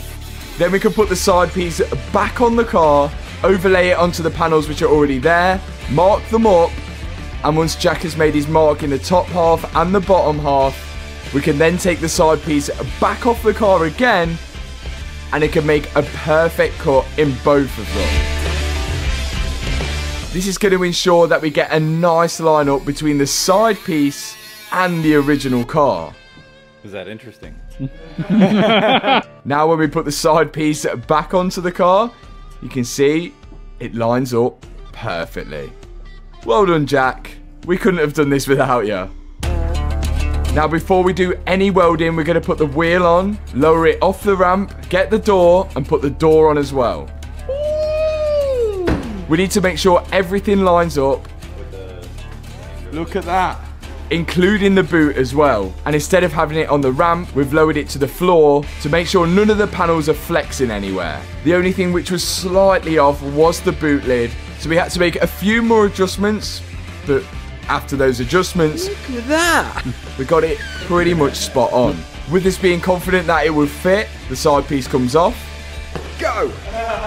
My dad will start to drill some holes in it ready for the spot welds to go in, or the plug welds, and then drill some holes in the existing panels on the car as well, and then I'll get the panel bond out and start applying it to the inside of the arch on the side piece. Jack will make sure it's neatened up.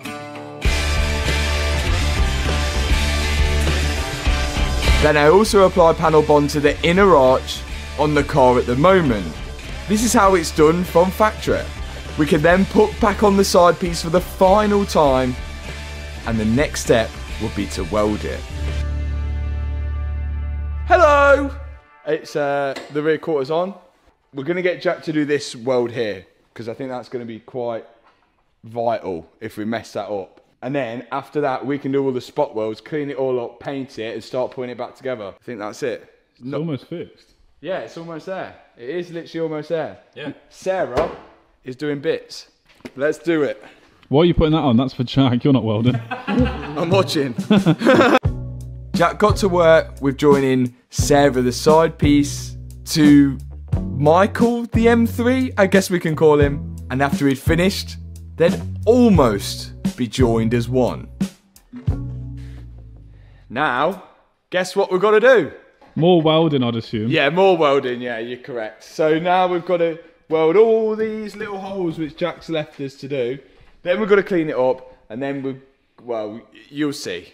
But we're doing it now, so it could go terribly wrong, but we'll see how we go. You don't seem confident. I'm confident. At least one of us are.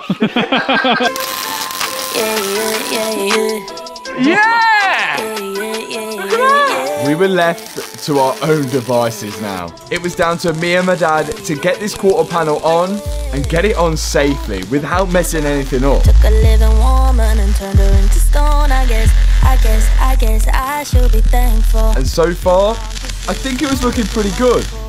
We cleaned up the welds that we put on, and we're almost ready for the next step. And work your tongue, I guess I should be. What's going on over here? Just mixing paint because Matt says he don't know how to do it. Do you know how to do it? No. Next step. All of this is exposed metal now. All of our beautiful welds. Inside the car, it doesn't need to be sealed because it's not exposed to the elements. We also need to etch prime it to stop it from rusting, which is what I'm going to do now, and then we're going to move to the next step. So all I'm going to do is just Oh, look at the technique. just dust on a little. Oh. Not that part. I'll just etch prime everything, guys, and I'm going to check back with you once I've etched prime, because we don't want to get etch primer all over the camera, and because otherwise none of you will be able to see. This might be a good time to ask you guys who are not subscribed to the channel already, just to hit that subscribe button below. It is completely free. Right, etch primer's on. Now, paint, which my dad's mixed. I've never used this gun ever before, don't know how to paint. It don't have to be good though. Can I just show you like the other side? Look what BMW have done. They've just done a light spray. So that's what I'm going to go for, and we'll see how it turns out. You look very professional with that. Thank you.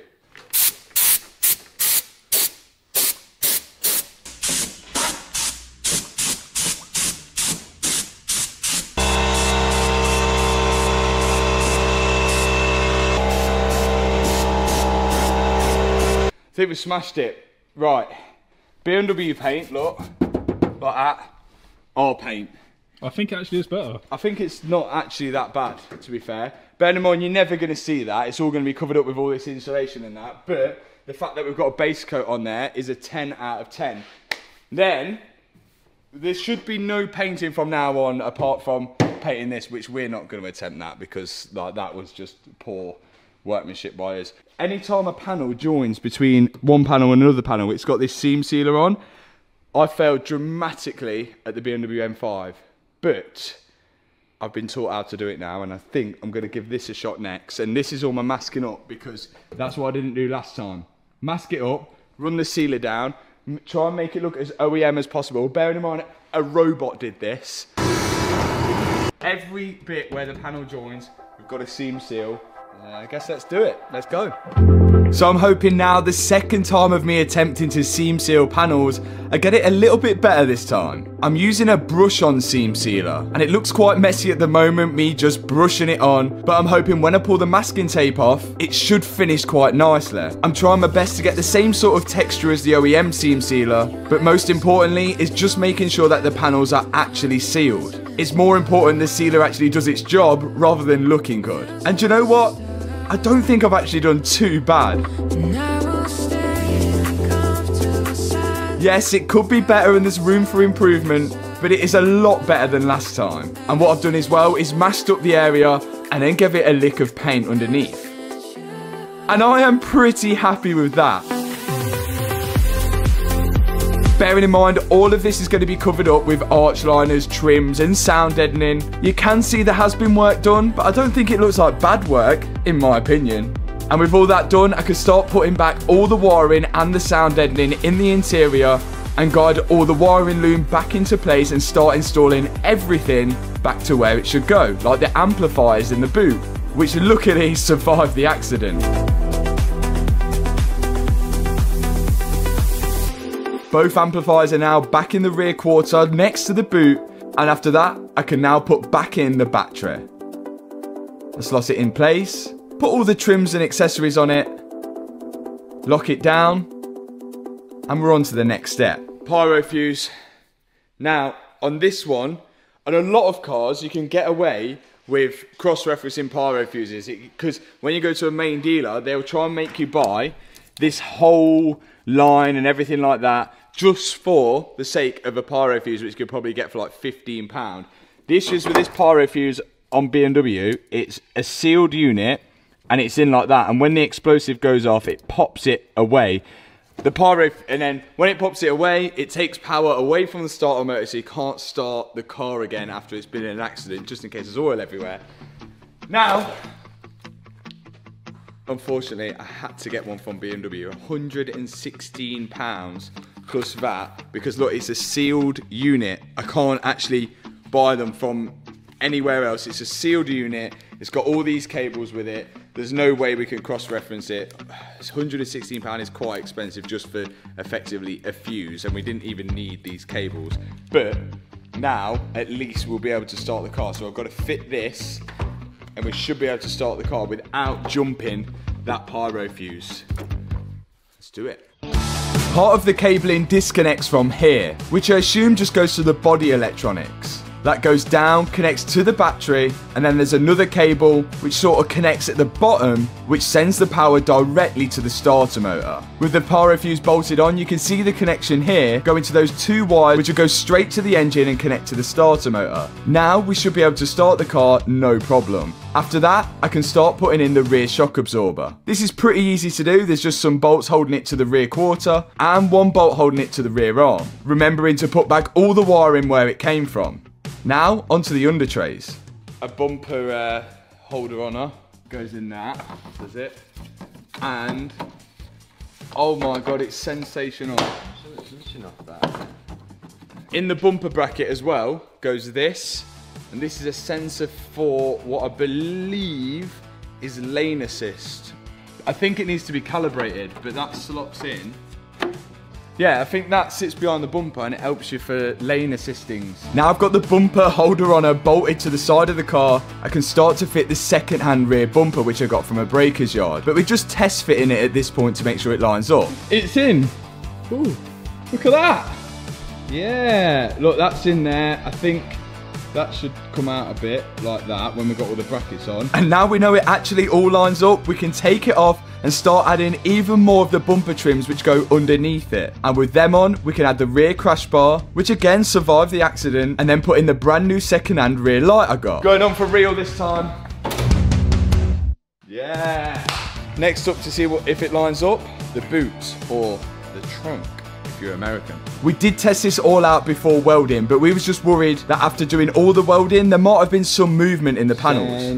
Sensational work all the way down, around, doesn't touch, straight up here, bang on there. If you look, it's pretty flat. If you look, it's pretty flat. That is a 10 out of 10. Well, actually, no, let's say it's a 9 out of 10 because it would be a 10 out of 10 if this was red like that. I'm not putting the arch lining in because the body shop is still got to paint and, well, we'll have to take it off. So I'm going to put the wheel on, and then when I've got the wheel on, we should be able to roll it back and then put the interior in. Somehow, the standard wheel is still holding air after the smash. Yeah! First time with a quarter panel on. You'd never know. What do you think? It's great. Better than I thought. First time!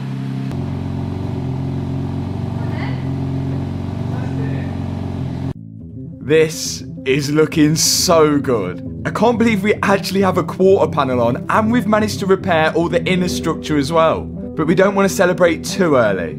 Next up, we've got to clip the side skirt in place.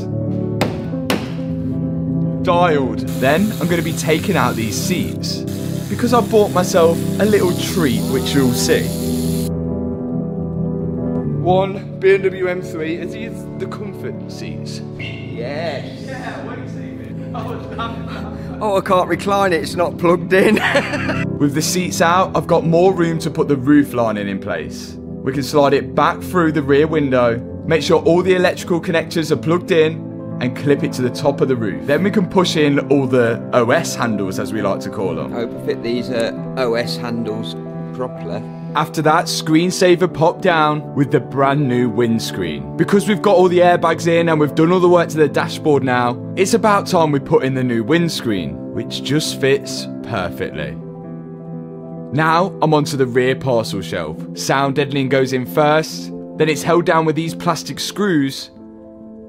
There's a plastic trim, and then the rear seat belts go on top of that. Once they're in, I can slide in the fabric with the speakers on. This is a bit mad, never seen this before. Instead of the damper actually holding up the boot, the hydraulic strut, it just dampens it to stop it from flying up. The spring is actually pulling open the boot and that's dampering it. So when I close the boot now, the spring's trying to open it, and when I let go, the damper slows it down so it opens nice and slow. That's, can't say I've seen that before. Remember in the last video, the seat belts were locked out. Only one seat belt was locked out, but I sent 2 off to the airbag team to have the tensioners reset because obviously we're locked. And they said the same thing. Only one of them had detonated, which means that either there wasn't a passenger or the passenger wasn't wearing a seat belt. But we should have 2 faultless one faultless seat belt now. Yeah. Finally, we can put back in the seat belts. And now they should be faultless. They just slide into this pillar here. There's an electrical connector on them. We bolt it all onto the chassis of the car and then put all the trims back over the top of it. And then I'm going to do exactly the same for the passenger side. Seat belts are in. Now, I said in the last video, I would have really liked if I had the bucket seats, and I manifested it. I've managed not only to get the bucket seats, but also to get the full interior to match. And it was at a really good price because these seats are known for being expensive. That's horrendous, bro. Jesus. These fit me nice. Yeah. What, are you squashed? You don't look it. No, I don't. Oh, that is mad, that seat. Some people like them, some people dislike them. Nico's not a fan, but I think this is going to completely transform the interior of the car and make it look a little bit more sporty. And it's going to add a little contrast to it as well. Now the rear bench is in, it's time for the door cards. BMW specialists. There's only actually 2 bolts holding the door card to the door and the rest are all clips, so it's easy enough done. And look at the difference that that's made. Yeah, oh, should we make the executive decision to keep it in black? It's up to you. I think let's compare condition. Because look, it's got grey stitching. Yeah, this is all dirty. Yeah, Why is that better? Because it goes with the interior. Oh yeah, I think because you've got the black I centres. think you just don't want to You've got the send black it. centres on the seats. Come on, let's send it. I would have kept So it that's a black. vote of 3 saying leave it black, and Ethan thinks white, and you think Black. What does so. That's 5 out of 6 people. Yeah. What does Matt think? I think black. Black. It's only Ethan that wants it white. You got to have it white. Look at it. No. Why? Because you put your arm on it. Right, we're deciding black. Let us know in the comments, black or the white armrest. Big moment. Apparently, word on the street though, with these seats is underneath, they have this module in here. I don't know why a seat needs a module, but it also has a module on here. According to people, this seat won't work unless we have the module coded. But I may be able to switch over the modules. But I want to test that theory first by just putting it in and see if it works. So I'm just going to put it in, plug it in, and see if we get any power to it at all, because it'd be quite interesting to find out. Okay.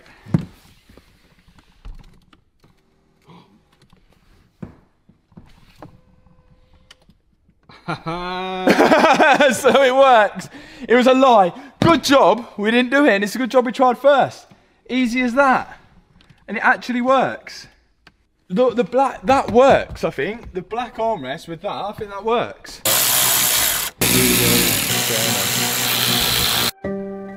What a difference those carbon bucket seats have made. It's 100% transformed the look of it. Way better. And that is job done. These seats, I'm glad I've got them. This is going to be hard, isn't it? Do you need a hand? Maybe. Very big moment. Is it going to line up with the quarter? Gonna make a noise. This striker thing is not tight, so let's just leave that. It might not close properly yet. Oh, personally, the door's got to go in a bit more. Let's push that in, tighten that up, and we'll go again. Right, do it, Liam. Ready? Yeah. Oh, that is flush. Is it good? That's flush. Yes! Look at that! That looks pretty good. Now we need to test whether we've got any faults, because we shouldn't have. All airbags are in, everything is plugged in. We shouldn't have any faults, but who knows? Let's test it out. Okay, there's something that's slightly worrying. Restraint system fault, tyre pressure low, rear restraint system, that's the one that's worrying me. Driver restraint system and front passenger restraint system. There's a lot of faults, and the rear restraint system is to do with the rear seat belts, which I haven't changed. But there's a good way to find out whether there is an issue with them, the Carly, which is manufacturer level diagnostics. And this just goes in your OBD. So there's loads of things you can do with this. Diagnostic, use car check, customization, you can unlock a load of stuff. First thing I'm gonna do is check for issues, and it's gonna run a load of checks on every single part of the car. Let's see what we find. Oh my God. Very bad. So the good thing with this, now I can just click clear issues. We're gonna completely clear them. And the lower number we get now back, the better. I've not seen an airbag light on the dash anymore. That could potentially be good news. And then Carly had finished doing her checks, and we had a lot less faults now. This is good. There's nothing for the airbags we fitted. All of this is to do with the parking sensors and those little modules that we fitted in the rear bumper. All of that needs to be calibrated, which we may have to take it to BMW for. And would you look at that? We're almost completely faultless. Just some tyre pressure to add and some washer fluid. Driver assistance, which is our lane changing and that type of stuff, so we can ignore that. We'll get that sorted. All the airbag lights are off. We know what we're doing. I think this is all good and safe to get to the body shop now. Let's take it for its first actual proper drive.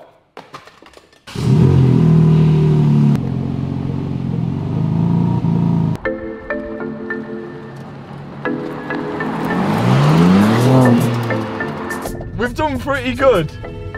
Solid effort, I think. I literally cannot believe we've got the M3 this far in this amount of time. Although we still have got a lot more stuff to do to it, we've made a lot of progress already. What a car! Look at that. Oh, the seats have made a 10-10 difference, ain't they? Just seeing the seats through that. Absolutely solid. We've proved the insurance wrong. We've done it under budget as well. It's finally back. Here it is. Oh! That looks sick. That looks sick. Look how evil that looks. The paint has completely transformed the car. Who would have known we'd ever done all that work to the rear quarter now? It's unrecognisable. How would they know? Oh! First step is the exhaust. One of the first things to do to make the car quicker. This is because it's, well, preventing the engine from being able to breathe, because at the minute, especially in these newer cars, you've got OPF, silencers, catalytic converters, back boxes, everything a petrol head hates. And I can't think, I would be so disappointed if I bought a BMW M3 brand new and it sounded like this.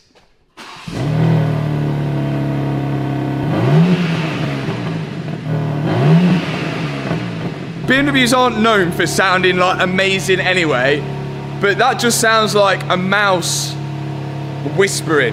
That is not an M car sound. Let's, well, hopefully improve it with this Scorpion full exhaust system. Let's get to it.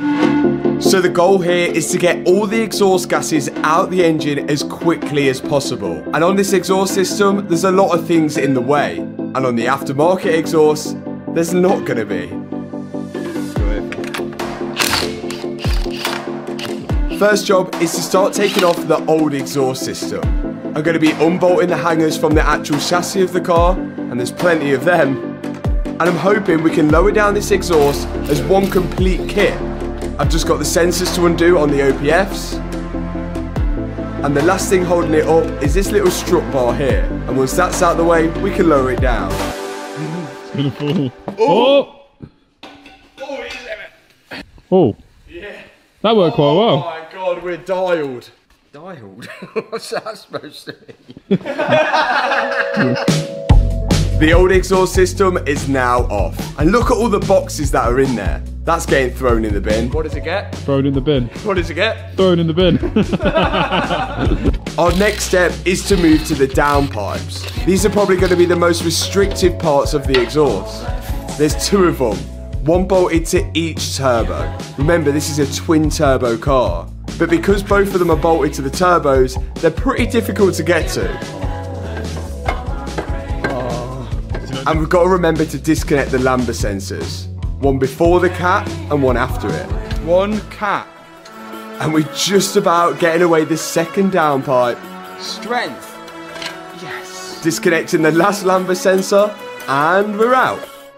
Oh! They put MA logo on it. That looks sick. That does look good. Mad. Okay, so this is what we've got. A full Scorpion exhaust system to replace the standard one. It has a wider diameter and much less restriction. You're excited to hear it? So excited. You know how much I love a BMW. Ready, guys? Ready, guys? We also have downpipes. Less restrictive ones, of course. And that's the first thing we're fitting. Yes. With the wider diameter pipe, again we should achieve our goal of clearing out the exhaust gases as fast as possible, helping the engine to breathe. I've got one downpipe in place. I've just got to slide my hands up down the side of the engine and tighten up the V-band clamp which attaches the downpipe to the turbo. Then I'm going to fit both lambda sensors on the other downpipe, and that's going to go up to the other turbo, which my daddy's trying to work out now. Alongside the exhaust system, we've got some modifications which complement each other and should help increase the power of this car. Now the downpipes are connected, we're going to install this exhaust system in sections, starting off with the front pipe now. Then we're on to the next piece. Centre section, Matthew. Going on. And whilst my dad was fitting the centre section, I was onto the valves. So these things are the valves which open and close on the exhaust and make it louder or quieter. We've got to take it off the old exhaust and put it on the new one. At the minute, the exhaust gas goes down here, through to this pipe, and the valve is in this section here, and if it's closed in this section, then the exhaust gas will be forced to go out, down this area, into the back box, and out through the exhaust tips. But when the valve's open, straight down, open, straight pipe, baby. Loud noises. I feel like it is going to be too loud. And a lot of people comment and say, Matt, you do know that louder sometimes isn't better. Well, that is correct. And I feel like on this car, you all could be correct, because I haven't heard an M3 which sounds very nice, to be honest. Oh, controversial. We're doing this for power. We're doing this for power gains. So we can beat a Lamborghini. Yeah, I would like someone to argue with me if they have heard an M3 which sounds nice. Obviously, excluding the V8 M3, but G80 is a no. All it takes for this valve to work is a small spring and then a motor which sits on top which attaches to that spring, and the electronics in the car tell it to open or close. Now I'm going to try and lift this up all as one piece. I've just got to bolt the hangers again to the chassis of the car. You can see that here. And there's also some in the middle of the exhaust as well. Then I can start connecting up all the exhaust clamps. And of course the sensors which we disconnected when we took the exhaust off. And finally, plug in the exhaust valves. Each side. And last but not least, the carbon exhaust tip.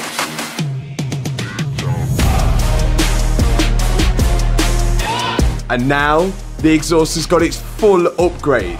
Now I've just got to fit the strut brace in the middle, an aftermarket one sent to us by Scorpion, which completes the underneath of this car. And check this out, one back box, and then it's pretty much a straight pipe all the way to the turbos now. Let's see how this thing sounds. I'm scared. So am I. I'm just really worried about the sound, because it's just... But we're not doing it, we're doing it for performance, man. We're doing it for performance. Oh! Okay. That's alright. That's alright. That is...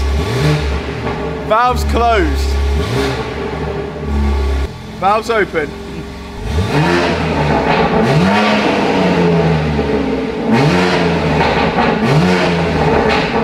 It's not one of my better sounding cars, but it's nothing to do with the exhaust. Like, I've used Scorpion exhaust on a lot of cars, but these BMWs just don't sound very good. Now the engine can exhale the gases quicker, we want it to be able to inhale the gases quicker. And that's why we have got an Venturi intake. I'm just going to say like that to annoy people. A full Venturi induction kit. This thing looks incredible. Anything that could be made carbon fibre is carbon fibre. And it comes with some extra goodies as well. Oh, that looks sick. That's going to add like 10 brake, I think. A massive thanks to Imran at Evolve for sending this induction kit out. Of course I wasn't going to say no to this one. See, things like this slow the air down. Because I know it's meant to move and be rigid, but any roughness slows air down. It's like, you got to think of air like water, and if water touches roughness, it creates waves. Waves are not good. We want smooth airflow. And that is a quote by Adrian Newey. I was literally about to say, are you Adrian Newey? The smoother the airway that the air can flow into the engine, the faster it's going to flow into it. And the faster it's going to flow into it, the more air we can get in the engine. And the more air we can get in the engine, the more power we can get from the car. So we're taking off the stock induction kit now, so we can fit our upgraded one. Look at that, so stock is coming off. That's not Adrian Newey approved. Because, look. Ooh, drag. Yeah, there's drag. We will be replacing it with Adrian Newey approved. Actually, are we allowed to say that? In your opinion? Yeah, in my opinion, this is Adrian Newey approved because look at that. Oh. Smooth airflow, wind tunnel tested, Venturi effect again. Ooh. I mean Venturi. Do you know what the Venturi effect is? Lots of carbon. Do you know a perfect example is when you've got a hose pipe and it's a big hose pipe and the water's coming out really slow, but if you squeeze the end of the hose pipe, it goes psh, shoots fast on it because something big is going into something small, so it makes it speed up, and that is exactly what we're doing here with air. That's a great analogy. I have to say. Did you understand that? Yeah, I did actually. Yeah, thanks. And that's the exact reason why Venturi fit their cone filters with the big side of the cone facing outwards, to create that sort of hose pipe effect, to try and speed the air up into the engine. The only reason I can see why the manufacturer's intake kits aren't as good as these aftermarket ones is due to cost, mass production, and sometimes even emissions. Now I've got to fit this silicone hose, which is ribbed, but that's only because the engine does move around when you accelerate and brake. So there's got to be some sort of play in the induction kit to make sure no hoses pull off or break under load. And next thing to go on is this huge carbon pipe with the air filter fitted into it as well. I'm going to bolt all this down using the same OEM marks, then I can fit the other air filter on the other side. Again, they use the same cone filters each side. Now let's see what this sounds like. More carbon. I think this is extra. Well, that looks sick. Boom! The whole engine The base whole, is yeah, carbon. it's literally how much carbon, yes. What do you think, Freddie?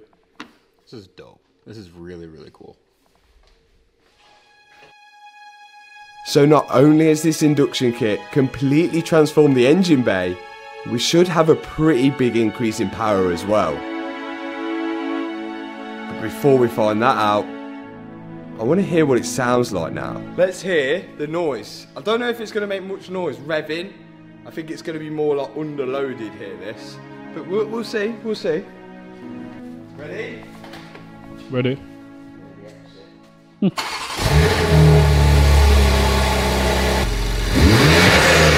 Oh yeah, you can hear that. Oh yeah, that's well loud. Oh yeah!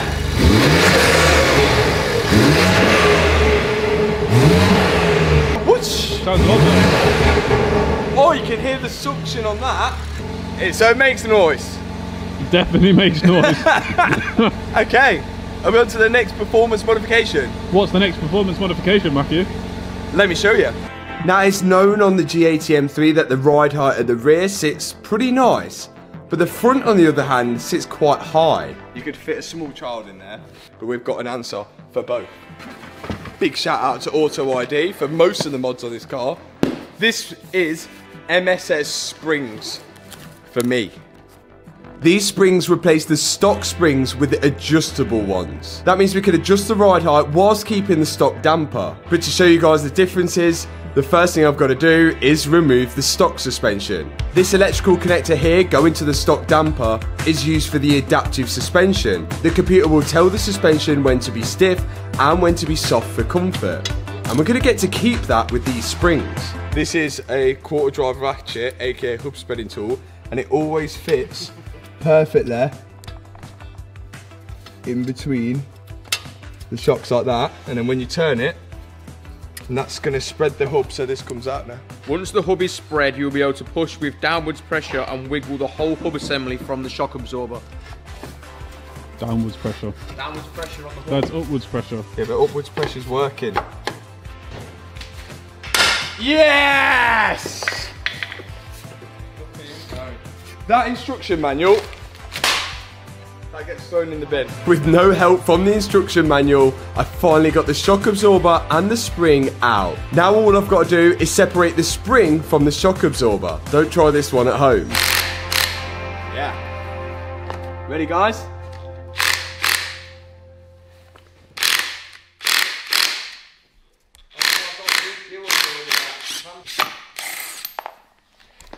Years of experience. That was pretty smooth, to be fair. I'll give you Years that. of experience in a restaurant car park. But it seems Freddie didn't like my technique of taking the spring off the damper. That's how I do it. This is how, you need. Can you see any spring You need years of experience, and what you do is you stand on it like this. Dude, that's wild. That's so wild. Do you know what I've noticed with any American YouTube channel? They are really like safe compared to UK people. Yeah, because that can kill you. Yeah. That can like actually kill you. Do you know why I think that is? NHS. We've got to knock this spring seat off because we're no longer using that spring seat. The new spring seat is on the MSS springs. So that will slide onto the damper. But if we don't mark where this drop link area goes here, then we could put the new spring seat on in the wrong area, which would mean then the damper goes in and the drop link could not line up correctly.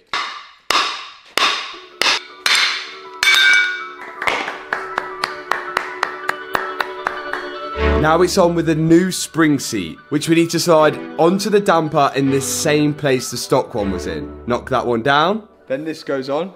Helper spring, yeah? Boom. Then this is going to go on. In goes the dust cover and the new bump stop. And then finally, the original top mount goes on to clamp it all down. I'm pushing it! Push it harder! Now we do actually have spring compressors, but we decided not to use them. I'm gonna have a break. And there it is, one completed stock damper with the MSS adjustable spring on it. All we've got to do now is slide it back into place, push the damper into the wheel hub, tighten the bolts up at the bottom, and the top mount bolts as well. After that, I've got to connect the electrical connector back up to the damper, and that's job done up here. Let's see if it works. Okay, so apparently in the instruction manual, which we've completely ignored all the way through, it says you need 10mm spacers because the wheels will hit the MSS new spring seats if you're using stock wheels. I would like to test that before we go and put some 10mm spacers on, although we will be upgrading the wheels later in the video. Oh, yeah. Is it rubbing? Listen. Oh yeah. You hear it? Just here you can, oh yeah. That is on the straw. So, luckily, we like to keep spares. I don't know how we've got these or why we've got these, but I've got some, what do you say, 10mm, 12mm? Don't know. But they're going on. This should give us enough clearance for the front wheel. The only thing is we just hope we've done it the right height. Looks exactly the same.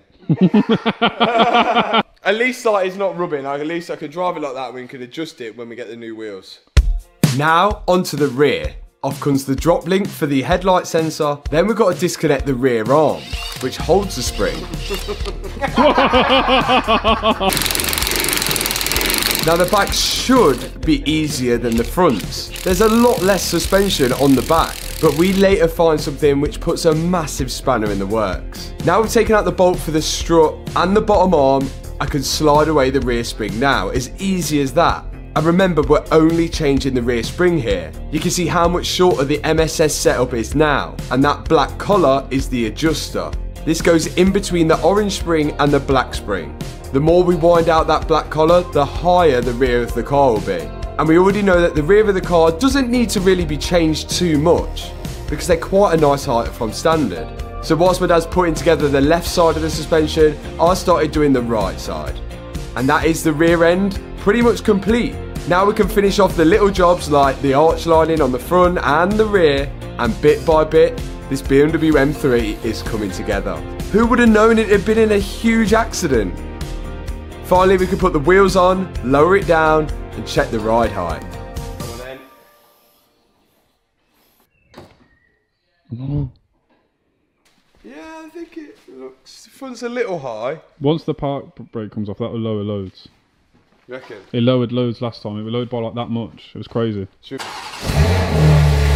Back now. Talking. Oh my days. The plan was, after this, to go to Wheel Mania to pick up some new wheels. But after I took it for a little test drive around the car park, I noticed something wrong at the back. We have an issue which we didn't spot, and now we've spotted because I took it out on a test drive and it was making a weird noise.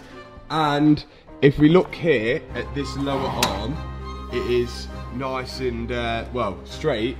But then if we look at this arm here, somehow we didn't notice, but this kind of bows in the middle. And that's one thing that we haven't replaced. So, nightmare, something that we completely missed. Not only that, the bottom of the shock absorber also had a kink in it from the accident. I don't know how we missed all of this. So now we need to replace both of them, but first, we should go and collect the wheels. So, we're at Wheel Mania. Normally, we bring the car here to have the wheels fitted, but it's not gone to plan today, so we're gonna have to pick up the wheels from Wheel Mania, then go back and fit them. Obviously here they do all the real wheel refurbs and the brand new wheels as well, which is what I've come to collect. I've not seen them yet. The guys have got them upstairs, and we're hoping this all goes to plan as well. But every time, Wheel Mania, it's normally 10-10, and they normally fit perfectly. So let's go check out the wheels for the BMW M3. We've gone for a slightly different size.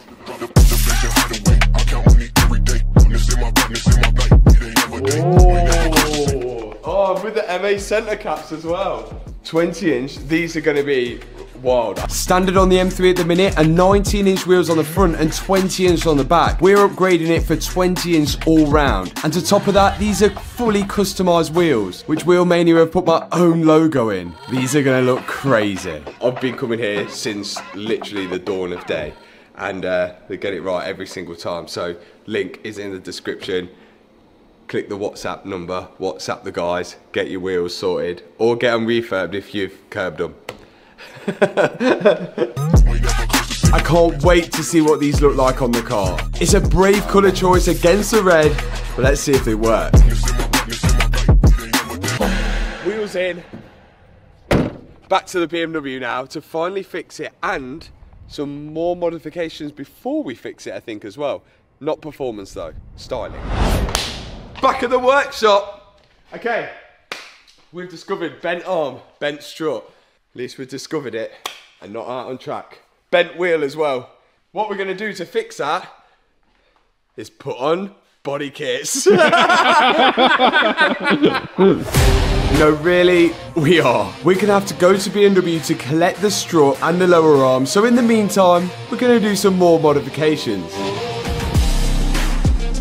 Toilets do what? Flush the opposite way in Australia. They don't. They absolutely do. Yeah, not because they're down under, so it makes sense. That doesn't make any sense. That's not how physics works. No, it is. It's not. So ours goes to the right and ours goes to the left. Oh, I forgot he's American. He's like a flat earther. Oh. So I've never seen the ice wall, but it's out there. The way we're going to fit this Adro front splitter is line it up, clamp it to the bumper, and then drill some holes through the splitter and the bumper. After that, we take the splitter back down, and we're going to insert some riv nuts. Look at that. That's not bad. That is absolute legitness of the legitness. With these riv nuts being inserted in multiple places at the bottom of the bumper, we're going to get OEM style threads in the lower half of the bumper now. So we can use bolts to screw the splitter into the bumper. That way if we ever damage it in future, we can just unbolt it and fit a new one. But hopefully we don't. Look at that.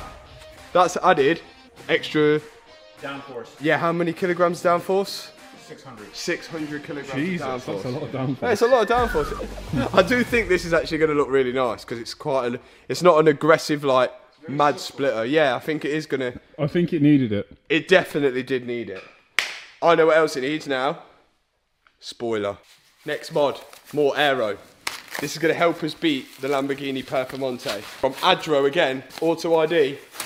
Oh, that does look a lot better. TBH IMO. Look at that. Does that just go right on top? No. Let's just on top. How much downforce does that add?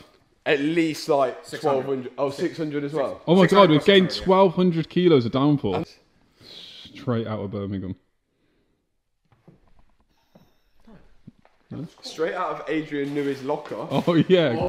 First step, heat up the stock spoiler. This is just going to hopefully loosen the adhesive between the spoiler and the boot lid. Then we can wedge these plastic trims in between the two of them to pull it off. Yeah. The next step, we've got to clean the surface. Get all of this adhesive off the boot lid so we get a nice clean surface to stick the new one to. Now the spoiler does come with some tape at the bottom of it, but just to take extra precaution, I'm going to use some Tiger Seal between it as well. As I've always fitted spoilers on my cars before using Tiger Seal, and neither of them have ever come off. So we're not going to be changing anything here. Then we can position the spoiler and look at the results. We've added exhaust, we've added induction kit, we've added suspension, we've added aero, and now it's time to add wheels and tyres. Let's go. This is the moment I've been waiting for. I'm hoping that we don't have to run a wheel spacer on the new wheels, like the stock ones, to clear the suspension on the inside, now that it has a thicker strut because of those springs. We have clearance. We have clearance. great news. Now let's see how it looks. That looks sick. Look at that front end now. Oh yeah, we've got yellow headlights. That looks crazy. Yeah, man. That looks sick. It is really coming together now. Who would have thought it'd ever look this good? But we're not finished yet. Onto the side skirts. We've got these Adro carbon side skirts, which I think is going to top it off. It is going to nicely join the front splitter into the side of the car. These are full carbon fibre. And now that we've got the car on the wheels and rolling, they're much easier to fit this way. Oh, yeah. That is nice. That is sexy, isn't it? Wheelmania have smashed it yet again. Look at the transformation of this thing. Arrive at BMW. Hopefully they are going to save the day with our broken damper and broken bottom arm, and I just hope and pray that that is our only issues, and I don't know how we missed it. Rear damper And that's rear arm and bolts. Wicked. Yeah. Cheers.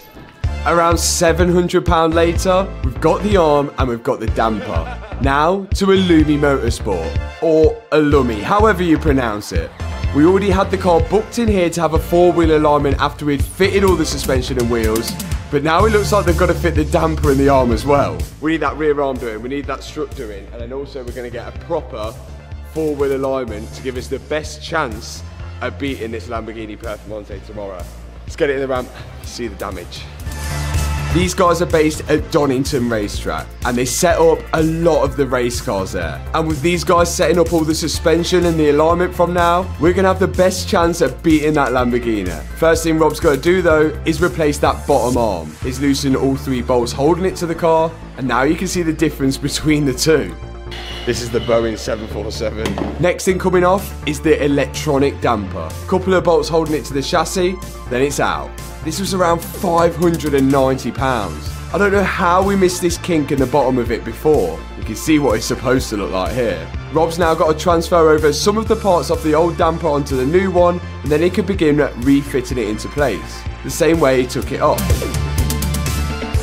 Then he can move back onto the lower arm. We also got all new bolts for it as well. Once the arm goes in, he has to slide in the new MSS springs as well, put the lower bolt in for the damper, tighten it all up, and that is job done at the bottom. But you can see a lot of this is adjustable using this bolt here. That's the next job.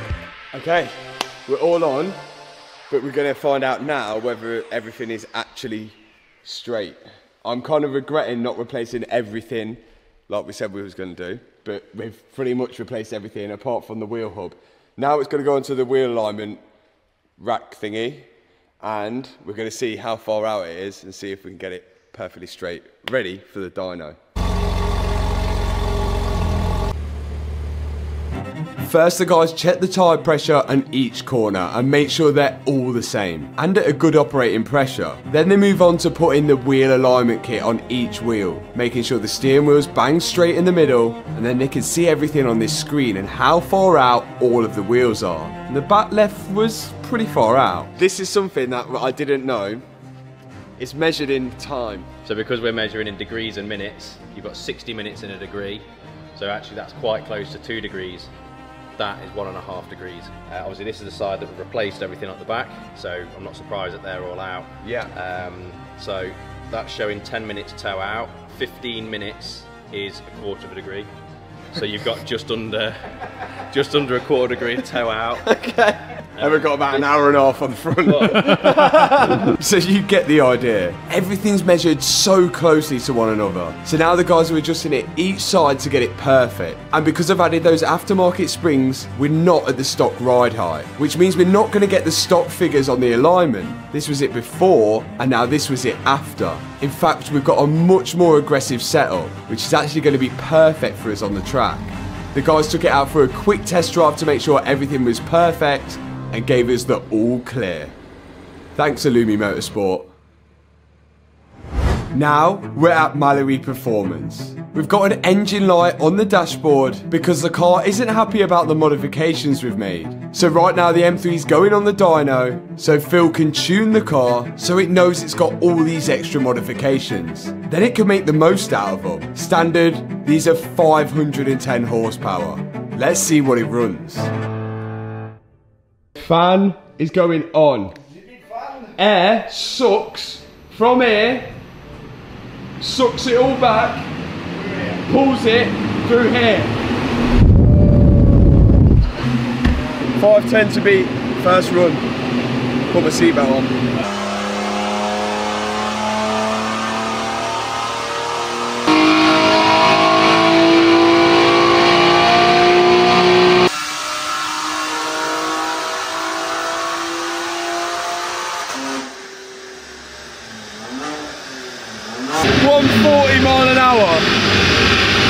Here we go. 551? No way! Miles off. 551 horsepower straight out the back. 551. With 700 newton meters of torque. 700 newton meters. We're not in any limit. We've got a good start. I like that start. We've got a good start. And that's hot as well. Obviously another run's going to drop a little bit. Do you reckon we'll get it over 600 with the... Oh yeah. Yeah? Yeah. Okay. 551 to beat. So it's a good start from the BMW M3 at 551 horsepower.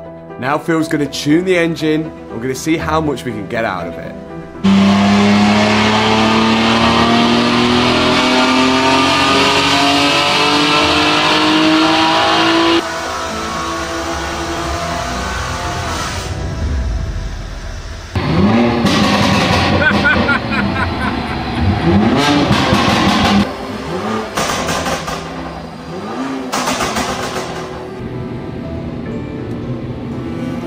We just did some serious power. Oh my days! Now on our first run we did run some pretty high power, but Phil wasn't happy about how the power was being delivered. So we made a few adjustments and this is what we got. 644 horsepower and 816 newton meters of torque. A huge increase. This is going to be completely different now and hopefully no more lights. Thanks Phil. No problem. Where can they watch your video, Phil? Oh, my video of me and Matt doing this car as well will be over on my channel, which Matt will put into the description. So if I can have loads of subscribers on there, that would be great. Thanks. So after all of the rebuilding and all of the modifications, it's now time for the BMW M3 to get on track and hopefully beat this Lamborghini. First thing, this car is insanely fast, and I've realised as well, between these two modes, M1 and M2, I can switch between 4-wheel drive and 2-wheel drive, but we'll get onto that later. 2-wheel drive mode into, what do we call this corner? We don't know.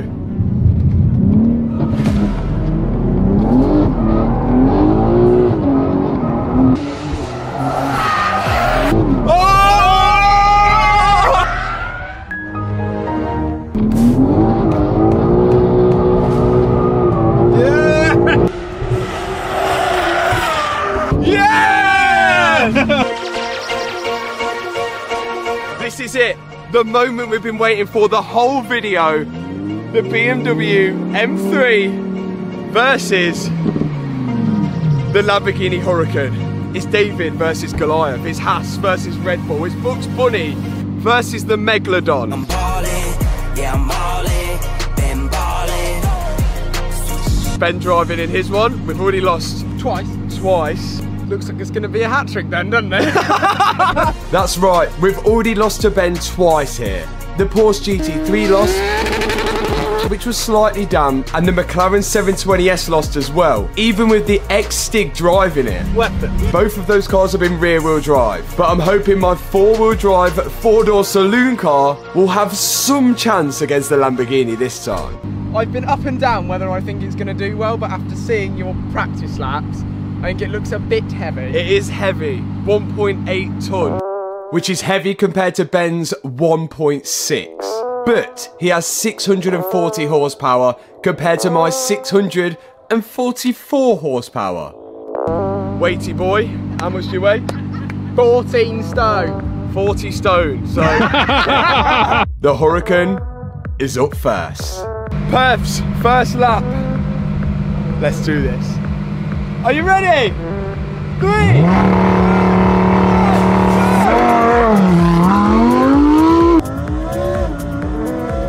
It is a really good start, as usual, for the Hurricane.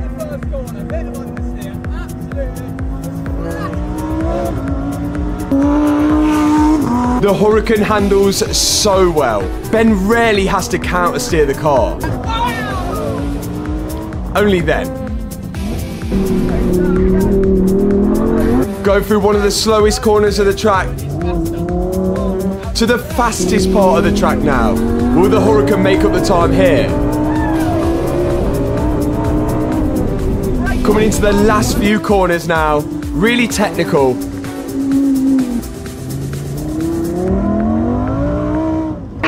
And across the line. Eased it over the line! Oh my god! That was not the finish that I wanted for speed! How do you feel that went? That was an exotic lap, put it that way. I couldn't get a gear down on Stiggy's corner. I went sideways. Yeah, whatever. Okay. It was one lap and that's it. Time for the BMW. The Hurricane was fast, but was it fast enough? A Hurricane perf, come on, is this realistic? If this wins, everyone's gonna go buy a BMW M3. Even if it comes close, I'm proud of her. No, we're gonna win. Come on. Let's get this launched.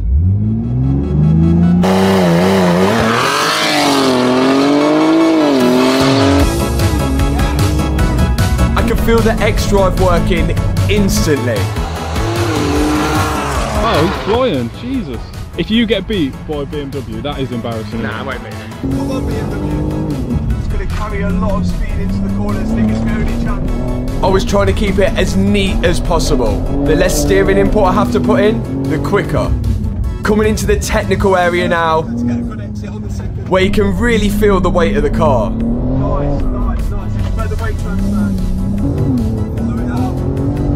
Get the power down. Come on. Come on, BMW. Woo! Okay, I don't think it's as fast as the Hurricane. I'm gonna say it, but I think we did a good lap. I don't think it's as fast as the Hurricane. BMW, if we come anywhere close to that Hurricane, I'll be proud of you. I will be proud, but I just don't think you've got it in you for a supercar. But who knows? Who knows? Oh my god! Just don't say anything. Don't say anything. No, please, not after all of that. No. How do you think you're done? His reaction didn't fill me with confidence, I'm not gonna lie. I can't believe it. Right, I was chilling. I need a meeting with you two over here, come on. Ben, I'm not gonna lie, I'm shaking off that lap because I really had to wrestle that car. Was you in four-wheel drive? Yeah, I was, yeah, but like I was really wrestling it. You know, I was cross-armed. It wasn't the most prettiest of driving. It feels so good. But of course, there can only be one winner. So is it the £220,000 supercar or the £20,000 BMW? We'll start with Ben in the Performante, which we have as a 104.98. Matched what I did last time. Which has been your fastest lap so far in the What, Perf. he did exactly the same? Yeah. No, good consistency. That is fast. There's no way I'm beating that. No way. No way the M3. I'll take that. Now there's a reason I'm holding 3 phones. It's not that close. And that's because we had to go to the judges panel, which these are my fellow judges. It's not been that close. Now, in my hand is 2 phones, and one of them has got the same time. No, 2 of them have got the same time, and one's got one that's slightly different. But majority vote would say the BMW M3 104.7. No!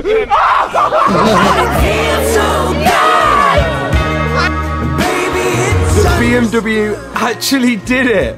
The one car I thought would have the littlest of chances against the Hurricane. I think the 4-wheel drive system really made a difference.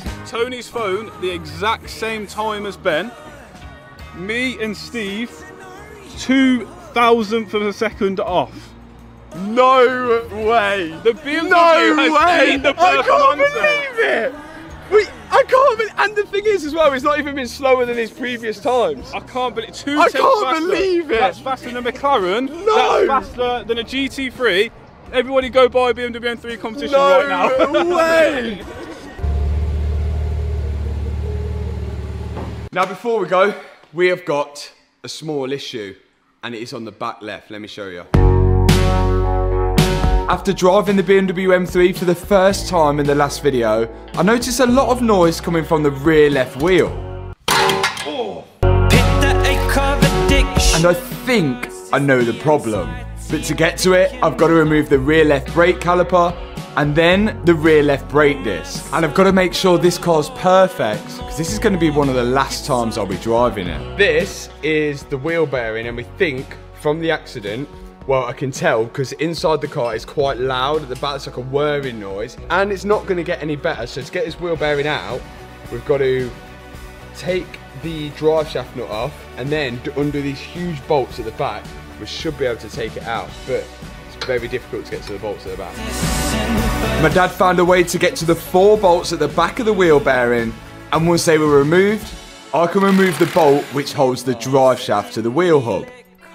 And with that removed, we should be able to take it out. Okay, and out it comes. And here is the replacement wheel hub from BMW. We're being proper BMW technicians and also replacing the bolts. And then I'm gonna proper add some grease in there. Some high power grease. Good old high power grease. Yeah, that high power grease. That's my favourite type of grease.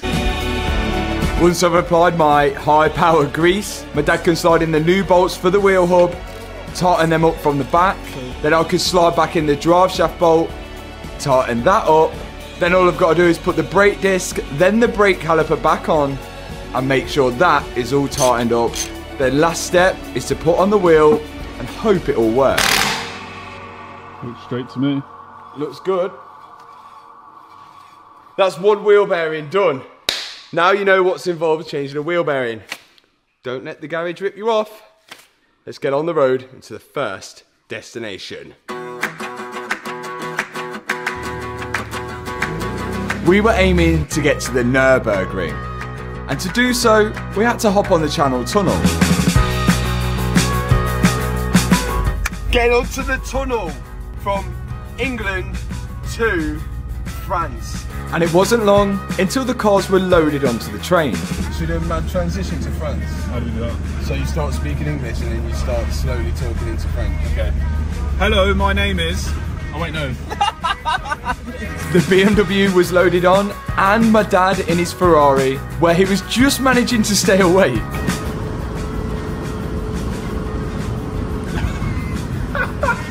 And half an hour later, we arrived in France. Welcome to France.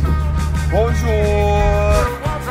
And once we arrived there, it gave us a chance to regroup and meet with the rest of the guys joining us on the trip. So we had the M3, the Ferrari, Ethan turned up in his M3 Estate, Liam in his Audi S3, Ben in his Audi R8, and Chris in another M3. None of which know why we're heading to Barcelona later in the video. Nice of you to join us. It's about time, ain't it? Yeah, where you been? We've been stuck back in sunny England. Ah, well, welcome to France. Oh, oui. Oui, oui. Now we invited Ben on the trip, who let's say is a little bit more privileged than the rest of us. This is the car. I bought this for the trip because I realised there was no other space in that you couldn't go on a trip in the cars that we usually race around Teesside, and they're feeling a little bit poorly at the minute. Right. So we've got a little bit more room in this road trip car. There's actually loads of stuff to put, like space to put stuff in an R8. Door pockets, cubby holes. There's even a little somewhere to put the key so we don't lose it, because I am known for losing keys, so that is where that is gonna live. Can we just mention something? This is how rich Ben is. He bought this car for this road trip. Yes! Yes! Alright, let's go! Yes! Road trip! We were quickly back on the road with the Nürburgring set to our destination. But we were missing one person from the group. Yo! Are you coming? Don't be scared, yeah? I blew up my engine. On the Porsche? Yes. What? How does that happen? I don't know what it is. Maybe I am the problem. Nico was meant to be joining us on the trip with his new GT3 that he just bought. But just like some of his other cars, he seemed to have gained an issue with it. So we're hoping he can catch us up later on in the trip. Drive safe. Bye. For now, we've got some ground to make up. And so far, the M3 is doing great. And it seems like everybody else is enjoying themselves in their car. But then things took a turn for the worse. Rain.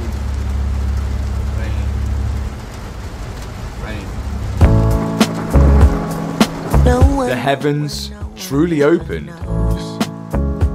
which wasn't looking great for the Nürburgring. We all know how dangerous this track can be in the wet, so all of us had our fingers crossed for a dry day. And as we got closer and later in the day, the rain did stop. But it was going to take a lot to dry it up. We arrived at the Nürburgring. Woo! But now all we can do is get some rest and hope tomorrow for a dry day to take on the Nürburgring. Right, Liam. First lap of the Nürburgring, what are we expecting? Nothing great. It's wet and it's my first time, but we're still going to try and send it. It's very wet, isn't it? Like really wet. Another wet day. But we haven't drove all this way not to do it. The only person who didn't was my dad. But I can understand that in a rear-wheel drive Ferrari. Right, wet lap, Nürburgring, in the M3. This could be interesting. For those that don't know, the Nürburgring is a huge track in Germany, which is essentially a toll road. And it will cost you €30 to drive a lap on it. A lot of manufacturers use this track to test their cars out. And that's exactly what I'm about to do after rebuilding this BMW M3. Let's see how much grip we got. The M3's X-Drive was really working. Even though it was wet, we still had a fair amount of grip. And the S3 was doing well as well. The only person who really wasn't enjoying it was Ben in the R8, who chose the wrong sort of tyres.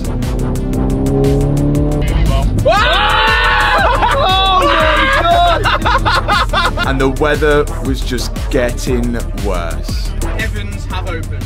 Which only meant for one thing in the BMW, two-wheel drive mode.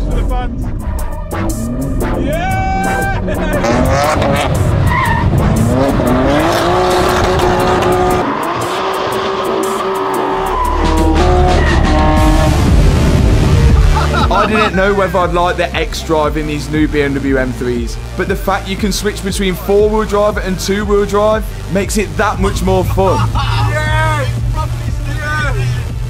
But as the conditions were getting worse, we decided to pull in. That did well, that did good. Right, so we've all been here for what? 5 minutes, 5 minutes at least? 20 minutes. 20 minutes. And Ben is there, still coming. Do you reckon he'll come over raging? Just go, how was that? Mate, he'll pretend that he didn't have a week. He'll be like, yeah, I really enjoyed it. Hated it. Absolutely hated it.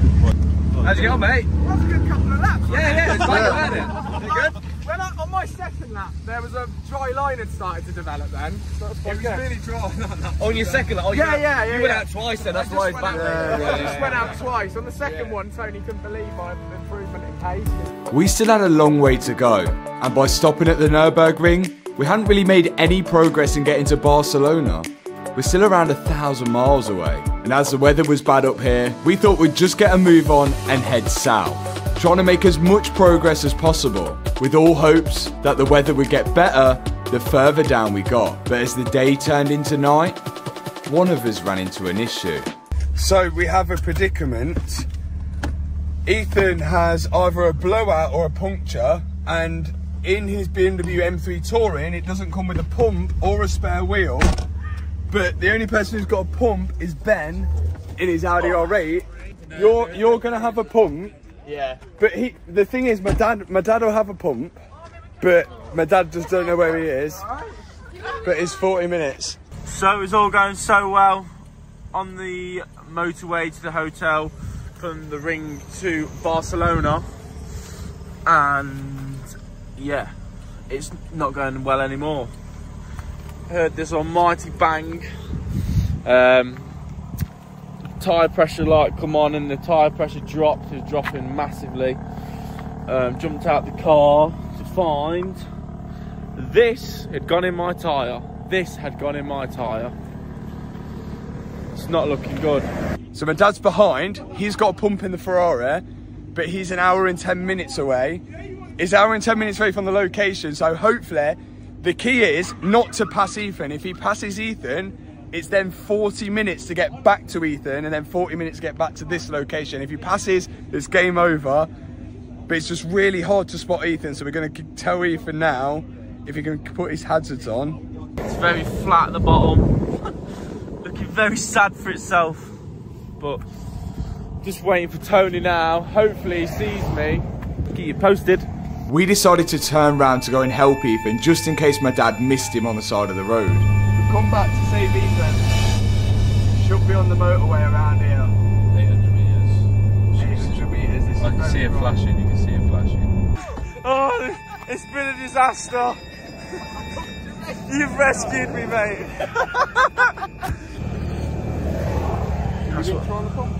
No, I haven't. I've got that gel stuff there that you have to pump through it. Do you know how you do it? Right. Oh, is that what you want to do? It's the only thing I can do.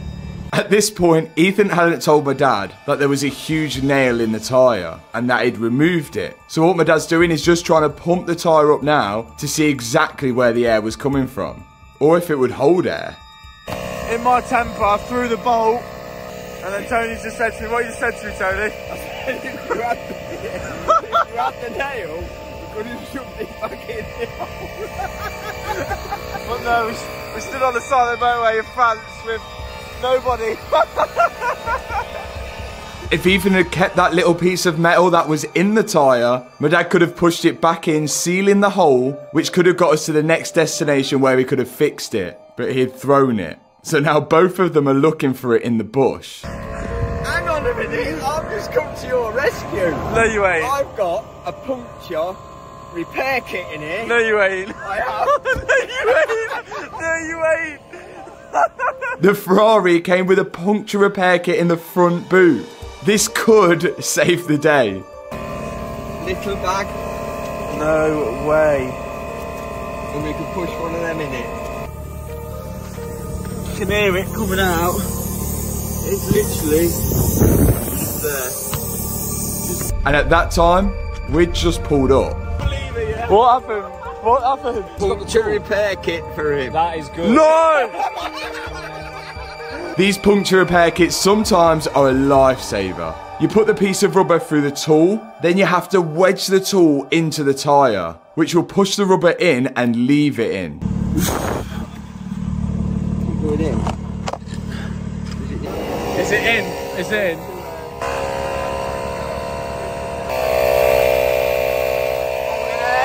It's looking good. That's quite a lot. What we at? And then we just sprayed it with a bit of WD-40 to see if there was any bubbles coming from it. Look at that. What a new look. But it looked all good. And that is one repair done, and we're back on the road towards Barcelona. Let's get going. The next morning, we arrived in Spain.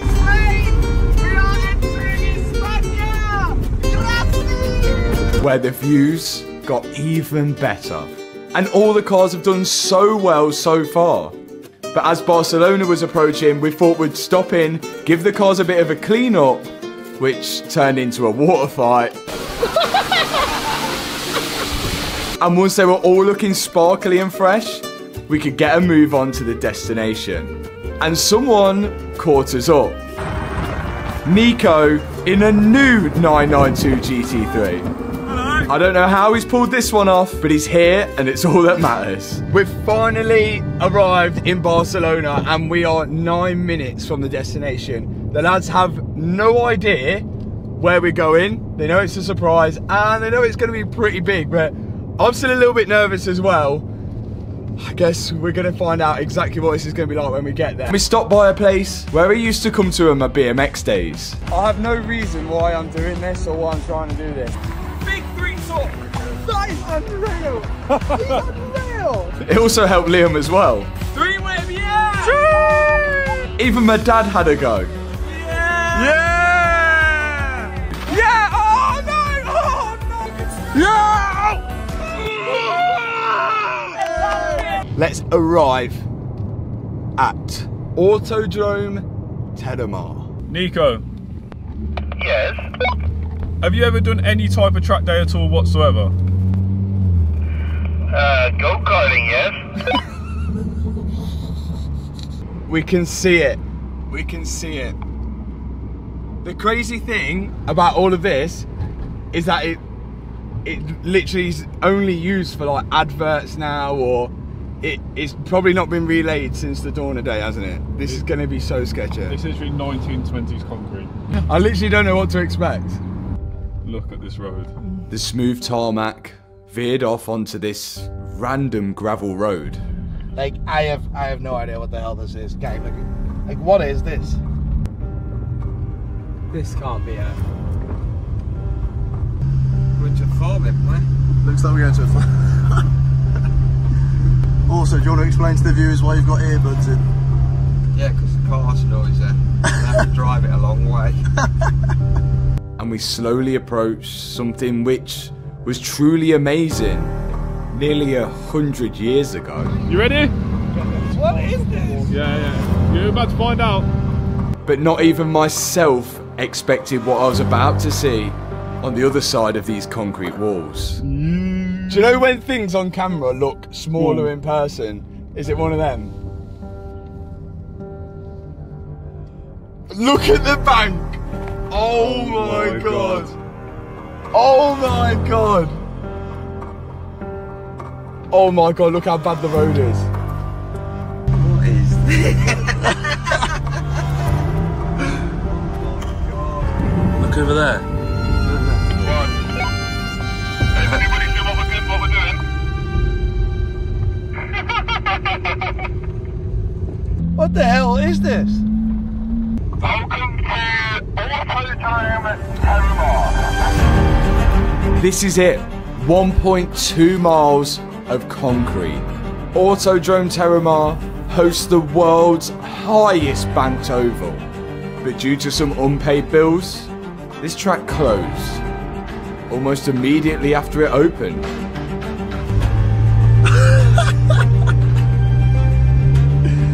This is one of the first racetracks built in Europe. So in 1928, now abandoned. And we're gonna race here, like. yeah, we've got a little challenge there for us 4 cars to do. I don't know if you've seen the banked walls. It's 45 degrees, bro. You sure? Looks right to me. Miko was wrong. Some of these banked walls are 77 degrees in angle. And I think it's time we took a look at it ourselves. We've got a challenge, but I'll explain that in a little bit. We need to go take a look at the bank. Yeah, I'll go to the bank. So the guys here said to us, the speed limit is 80 mile an hour. 85. 85 mile an hour. That's all you're allowed to go, unless you're a professional driver. I told them we're professional drivers. They didn't watch your channel then. Oh my days. What do you think, Tony? This is crazy. Are you glad you brought your car? No. Look at him going up. I couldn't get over how steep this actually was. Right, so Liam, we're stood here now. I'm scared, and I'm not doing it. I'm not doing it either. I don't. Looking at it, I don't think you can get Mate, just. Look. I don't think you can get just how steep it is on camera. I actually can't get over this.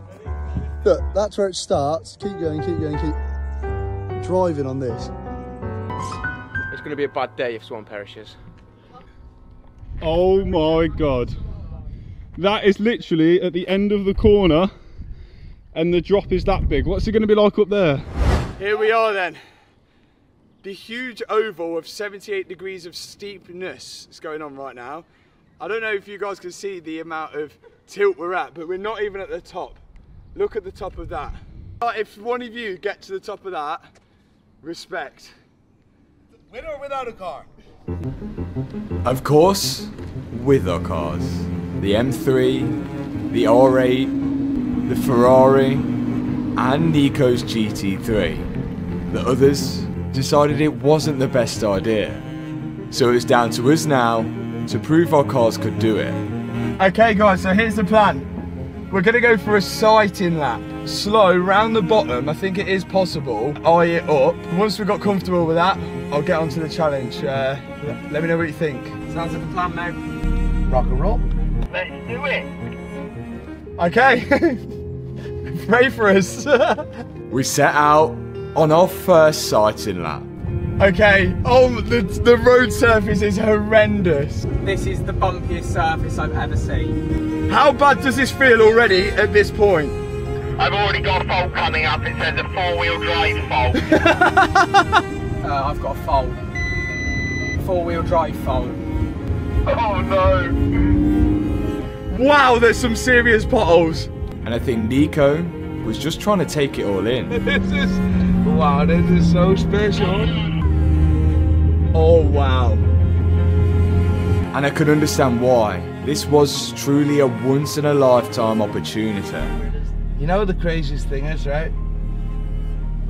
From when I was a little kid, I watched Top Gear and then later Grand Tour. And this is one of those challenges, one of those cool things, and I'm actually living it.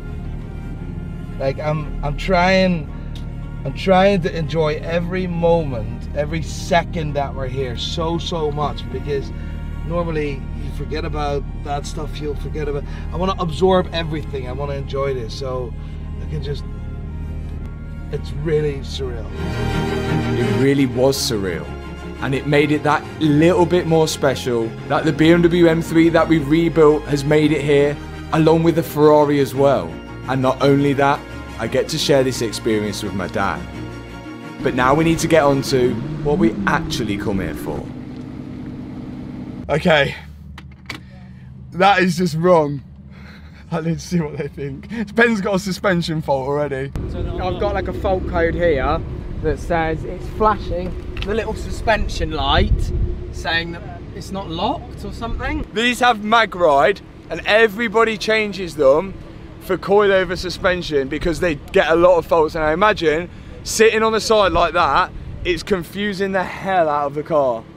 I would say it just needs clearing and going again, but if you clear it, which I can clear it, it will go back on again as soon as you go around the corner. Right, okay. The Grand Tour lads actually visited here before. That's one of the scariest things I've ever done in a car. Ever. And now we're about to replicate exactly what they did. Just like on the Grand Tour, that's a speed gun. What we're going to try and do, we're going to measure the speed of the exit after the big berm. Fastest speed wins. Right. Just to clarify, the speed limit's 85 miles an hour. That's limit, so you can't be below that. So you know the rules. Fastest around the curve wins, slowest has to run a lap of the track. Chris and the team are going to be standing at the edge of the curve, closer than the Grand Tour guys, with a speed gun to measure the speed. And it's Nico who is up first. Nico. Yeah. Don't kill me. I won't kill you, bro. I won't kill you. We are ready for a full send. We're ready for a full send. 3, 2, 1, lift off.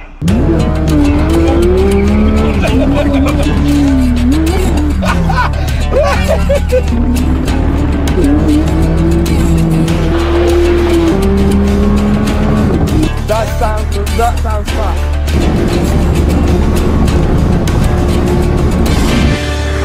Oh, he's bouncing like mad. That was good. That was good, right? That was good, bro. I'm happy with that. That was quick. Next one.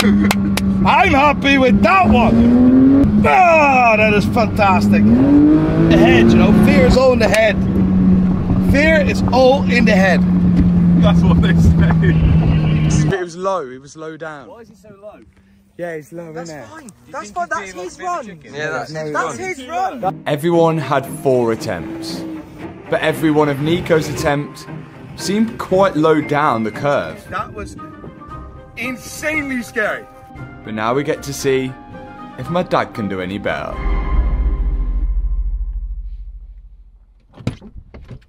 The next contender. Are you looking forward to this? I don't know who's worse, you or Nico.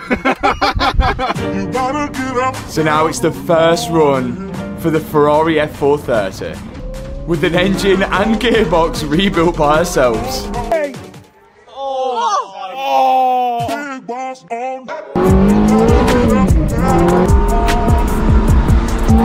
Yeah, he's quick.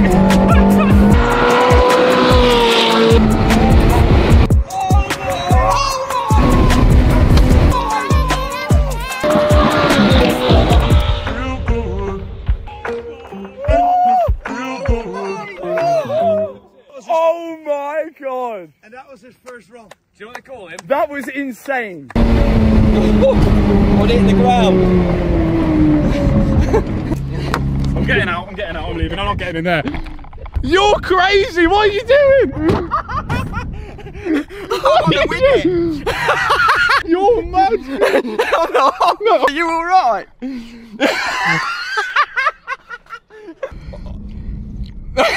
Hit the ground. And then you went, oh, I'll hit the ground again. And then you just kept it flat and you were just going all the way out. That sounded unreal. That sounded crazy. That sounded absolutely nuts. It sounded so much better than yours. And he nailed it. No, he nailed his first lap. Matt, your dad's an absolute psycho. I can't explain like that. What just happened? We like hit the ground twice. We jumped. We was going towards the barrier and near the exit for some reason. Like there was just a lot to take in. It was just a bit much. But even though the Ferrari was bouncing round, they decided to go for run 2.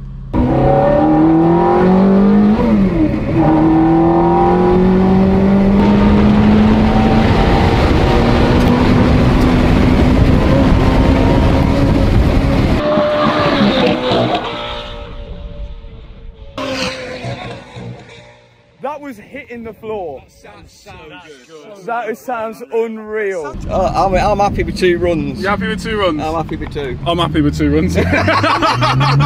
So, I can't believe I'm saying this, but Tony's happy with 2 runs, which has literally saved my life. I'm very grateful that he's content with the first run. Now it was down to Ben. What is he doing? Now it was down to Ben. Oh my god. He can't park in the grid, but can he drive round the oval? He was out in vengeance.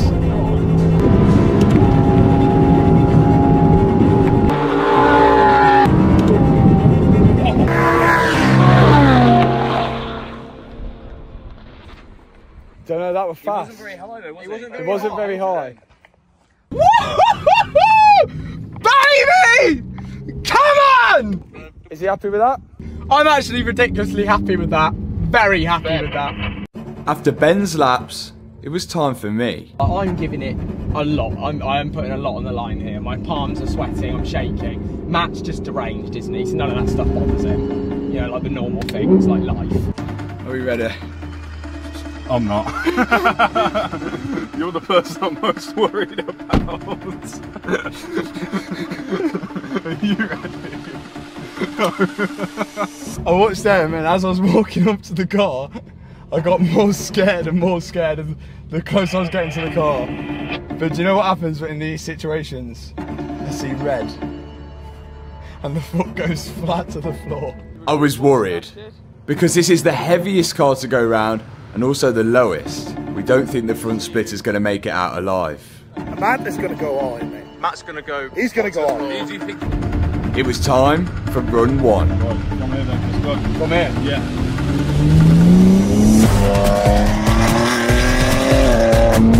It was so bouncy, and I was trying to go as high as possible. Oh my god!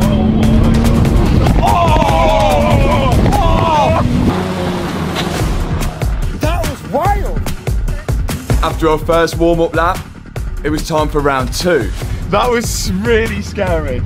We literally went in the air. You don't need to go that high either. Why was he that high? Like, I don't think it could go any faster. We were hitting the floor. But this time, we need to go all out.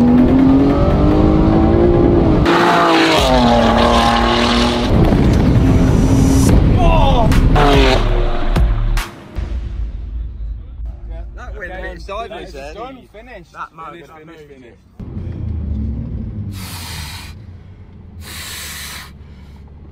I don't think we're the fastest, but we are against like 3 supercars with lowered suspension. But we were surprised last time. Can we see if the deer splitter is still on? Oh, I've already seen damage. Oh my.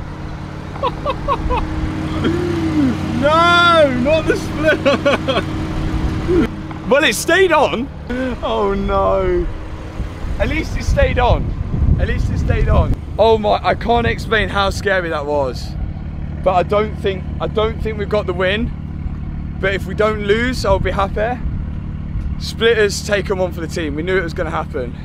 But that is insane. Like, insane. Just to even try that is insane. That is all she wrote. All the speeds are registered. Let's go and see who won. So, starting with the slowest, the least successful person to go out on track today. That man there, 100%, 100%. I'm not running Nico. today. Yes! Yes, okay. Yes! I'm safe. With a speed of 76 miles an hour. I'd like to clarify that the speed gun isn't accurate to the speed which you're seeing in your cars, but is consistent within itself, so it does show which one is fastest. Am I the slowest? You are the slowest, my friend. Followed by... This has got to be me now. Mr. Armstrong Senior. Oh! Were you? No, I thought he'd won. I was convinced he'd won. That looked the fastest and sounded the fastest. It was so sketchy. You got the best steez points, I'd say. So now we go for the fastest, don't we? So the winner of, where are we? Autodrome Terramar.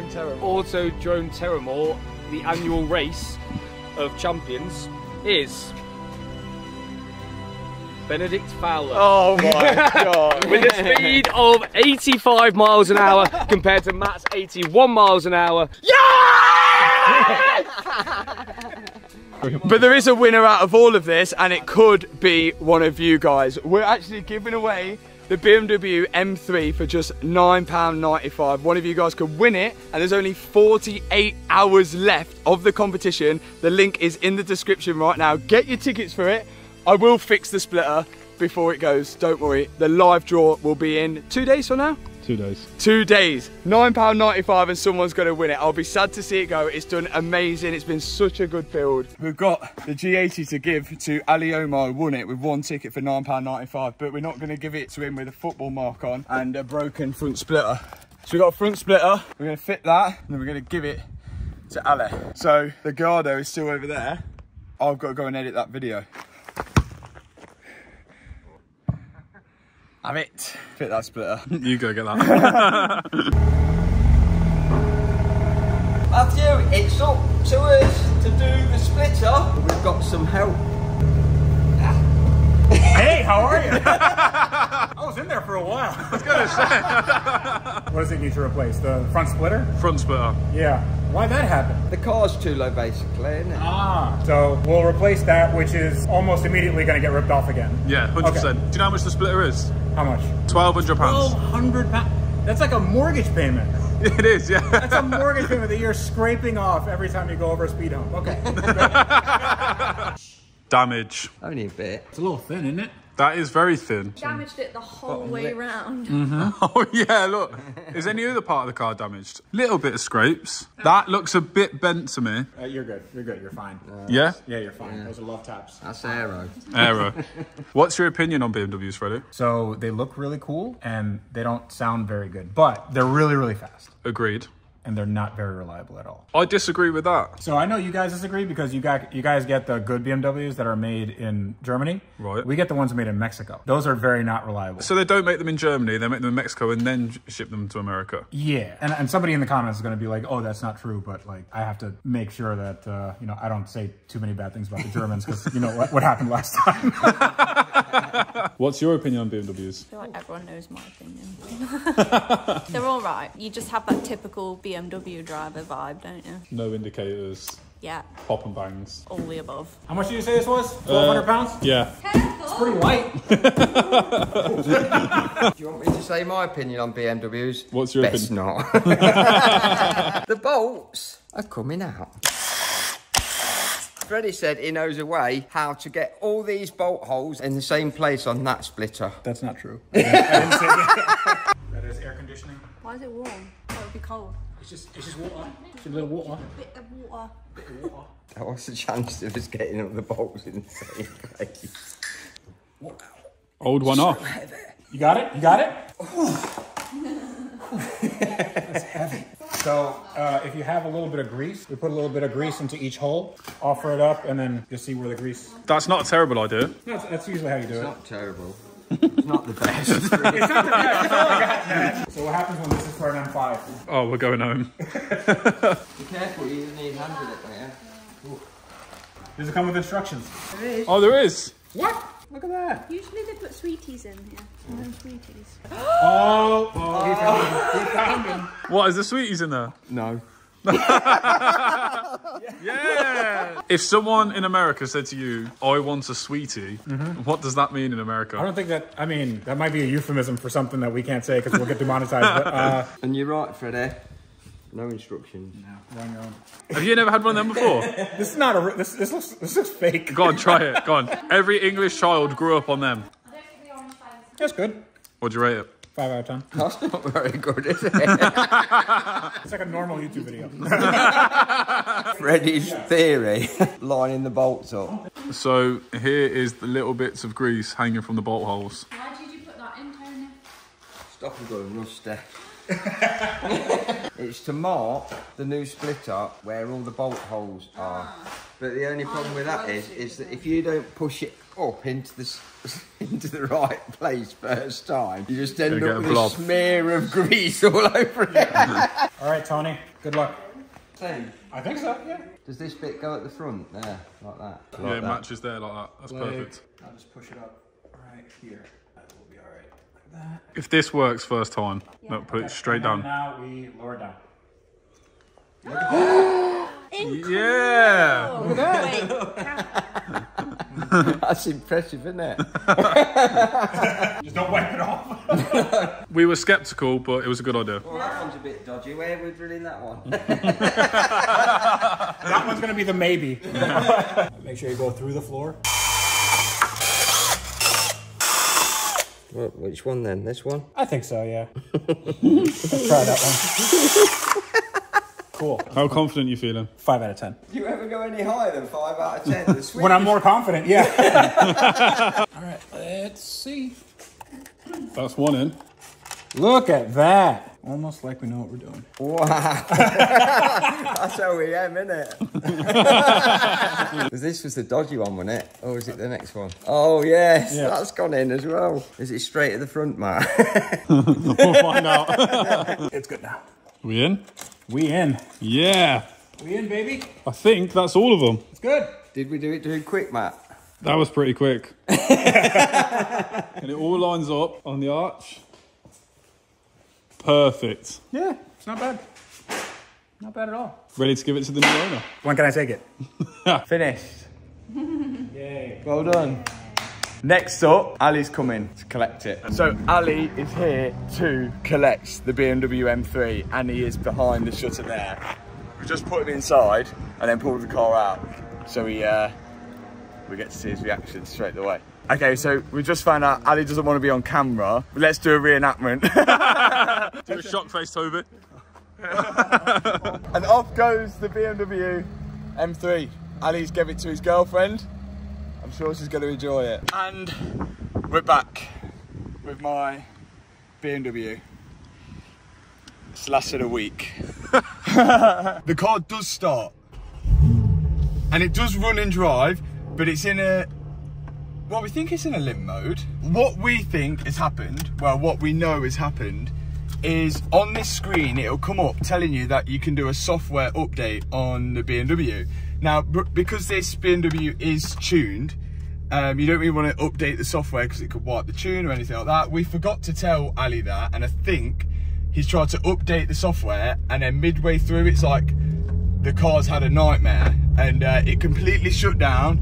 Wouldn't lock, wouldn't drive, wouldn't start. The battery's gone completely flat, and then now the car won't fully sleep. So when he locks the car now, it's like something's on all the time, and it just drains the battery. So next time when he comes to do it, next time when he comes to start the car again, the battery's completely flat. But it seems to be driving okay at the minute. Now, it got taken to BMW. So the BMW tech messaged me and said, if we touch this car, it is likely, one, he's going to lose his warranty because they'll see that he's got a tune on it and everything like that. So we didn't want them guys to plug in. And two, if those guys plug in and do an update on the car, it'll wipe the tune off the car. The ECUs will be locked, and we need the tune on the car because it's got all the additional modifications to it. At the minute,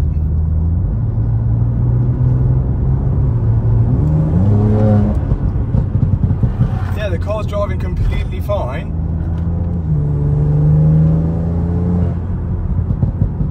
The car's driving fine, there's no warning lights anywhere.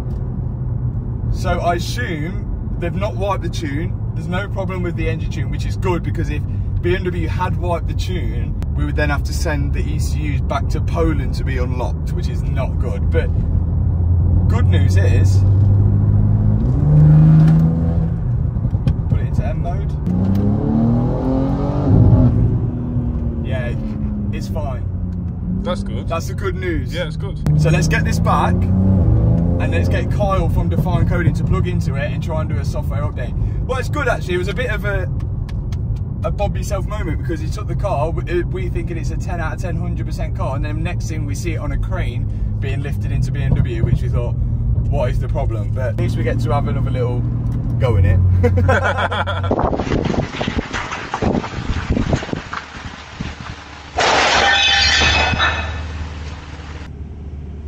I think we just clotted the splitter. Oh. Oh. Oh. Oh.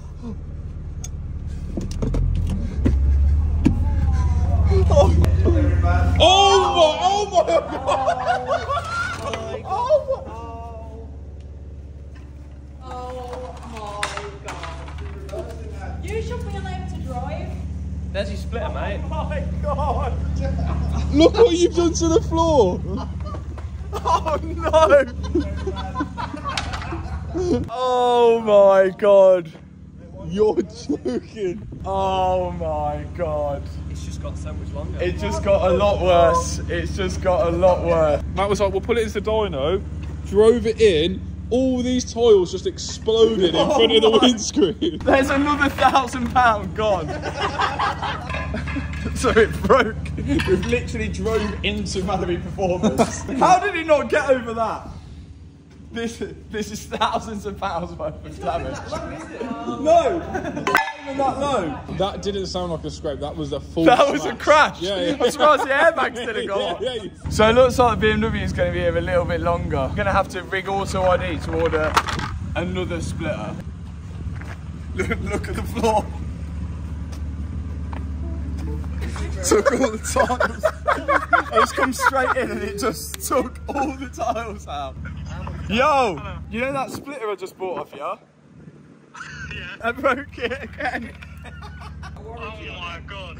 Does it come with a warranty? Yeah, it's a warranty on that. Can I order another one, please? I'll get the boys on it now. We might as well do a monthly reoccurring payment. Yeah, I'll get a subscription set up. A lesson learned. A lesson is a blessing. I will no longer go full speed into the dyno. Right, let's get this electrical fault solved. That was a small blip in this video. Just a small one.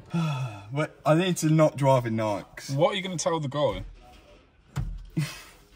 I don't know. Let's hit him with a positive. We'll fix this. Oh, so we could ask him. There's good news and bad news. Which one do you want first? Let's fix this fault. Let's fix it. Car from Define Coding is in there. I reckon he can solve this. I'd say we left on a high, but we kind of left on a bit of a low. We'll get it fixed. Everything's fixable.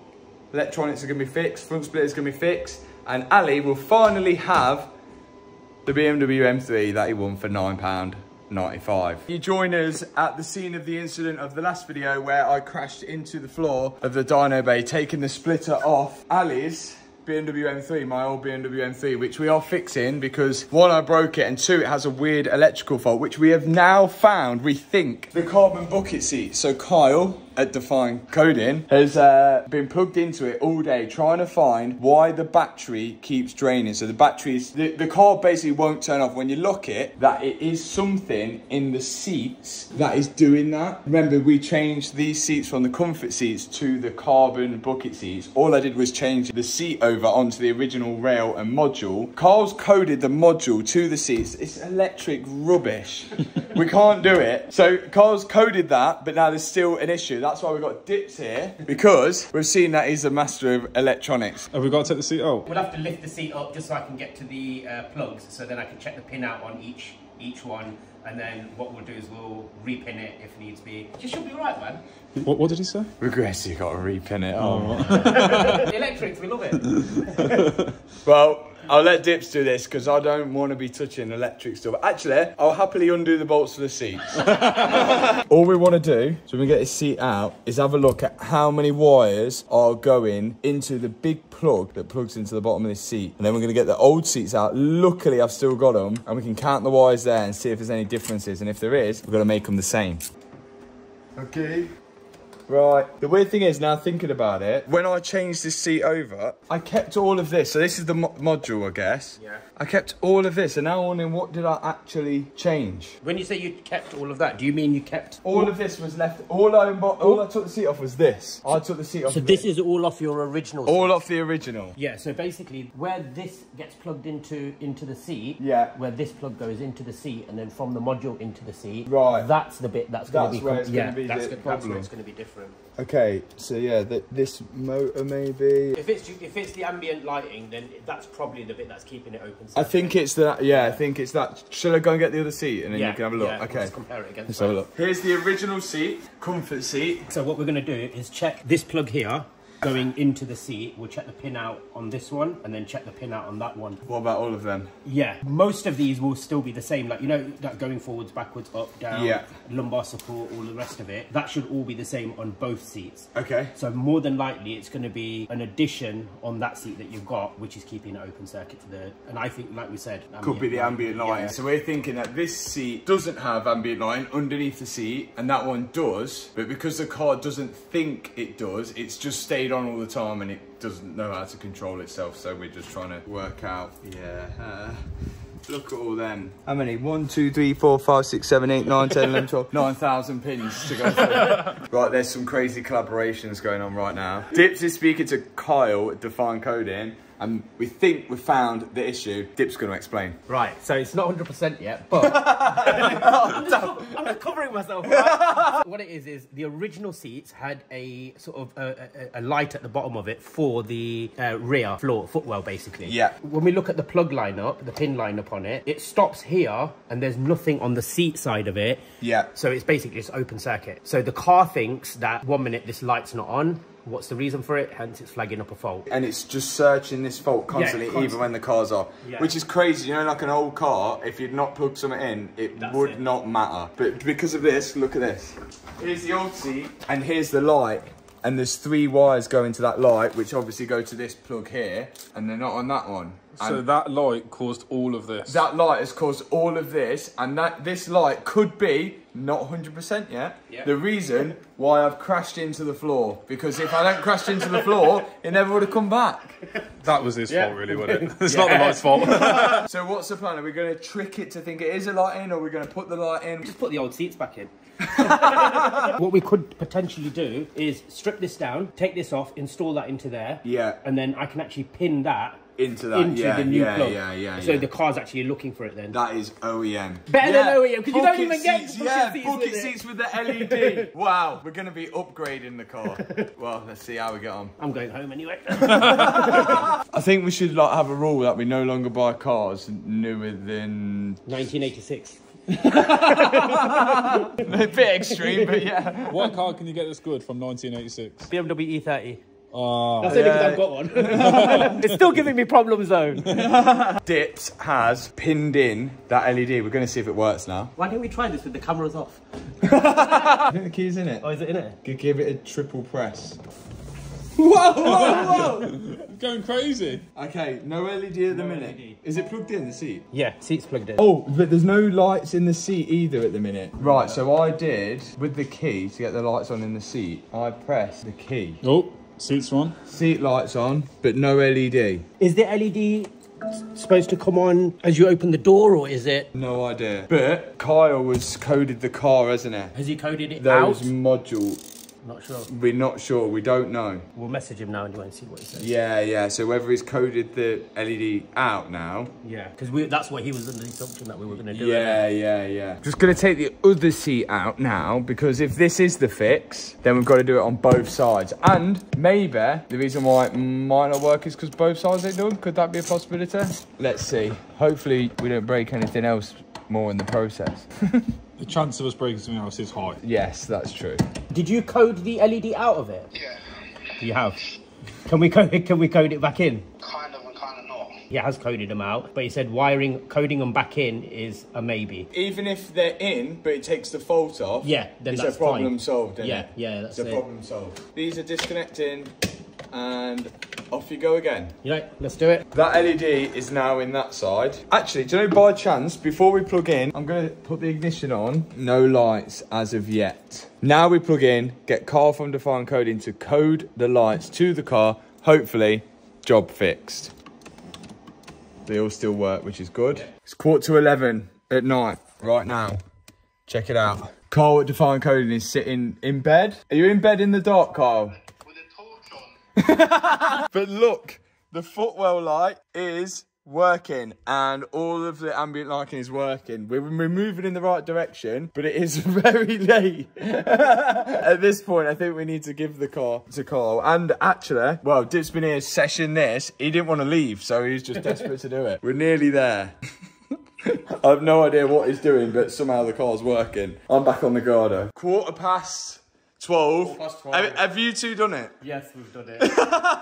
Do you know what? I'm never getting involved in electronics. This is horrible. Found a solution. What was it? So we've disconnected the ambient lighting. The weird thing was one of the pins, which is pin 8, on both seats, from the carbon seats, shouldn't have been populated. But Right. it has got a wire in there. So we've reconnected pin 4. It's not gonna make sense right now because we've had to disconnect, connect. And, Yeah, okay. And Carl's done all his coding and whatnot. But we've managed to disconnect pin 8 from the actual seats, connect pin 4 back in again, and then Carl's worked his magic. Oh my god. Do not buy new cars. E46 M3 and stop there. Stop there. I'll probably say that. Carl from Define Coding and Dips at P1 Auto Keys. That's it. This whole video is just dedicated to these guys now. Can we have a moment of silence? We'll have just a minute silence. Hopefully, now we've just got cosmetic things to fix on the BMW, and that was my own fault from crashing into the dyno. There's the splitter on that. Man. Ali, if you're watching this, we're going above and beyond for you, mate. It's like, this is what happens when I don't fix my own car. Like, this is why I never open a garage. Now, this was supposed to take a month, but it only took a week. Yeah, I think we've run them out of stock now. Are we putting it in the same holes or new holes? I'm going to see if they... Rib nuts. Rib nuts, that's it. We'll go into the original holes first before I start drilling anymore. Let's hope they do, otherwise we've got to drill more holes and then it'll be a lightweight version. Have you hurt your leg? Yeah, I've hurt my leg. How did you hurt your leg? Can't say. Why? It makes me feel small. How are we looking? Here we go. Let's see if it goes in the hole. I'm not an experienced rib nut person. What did you use back in your day instead? Self-tappers. Come on, this has to work. You're making me nervous. Why am I making you nervous? Making me nervous. Oh no, that's not good. How are we looking? Yeah, we're looking good. We're looking good? We're looking good. Yes. I think that does look good. Yeah. Ali is going to be buzzing. The big reveal. Let's slow it down. Ramp's a bit slow. It's building tension. Yeah. Look at that. How long do you think till that comes off again? Ali lives in London. Right. I think less than a week.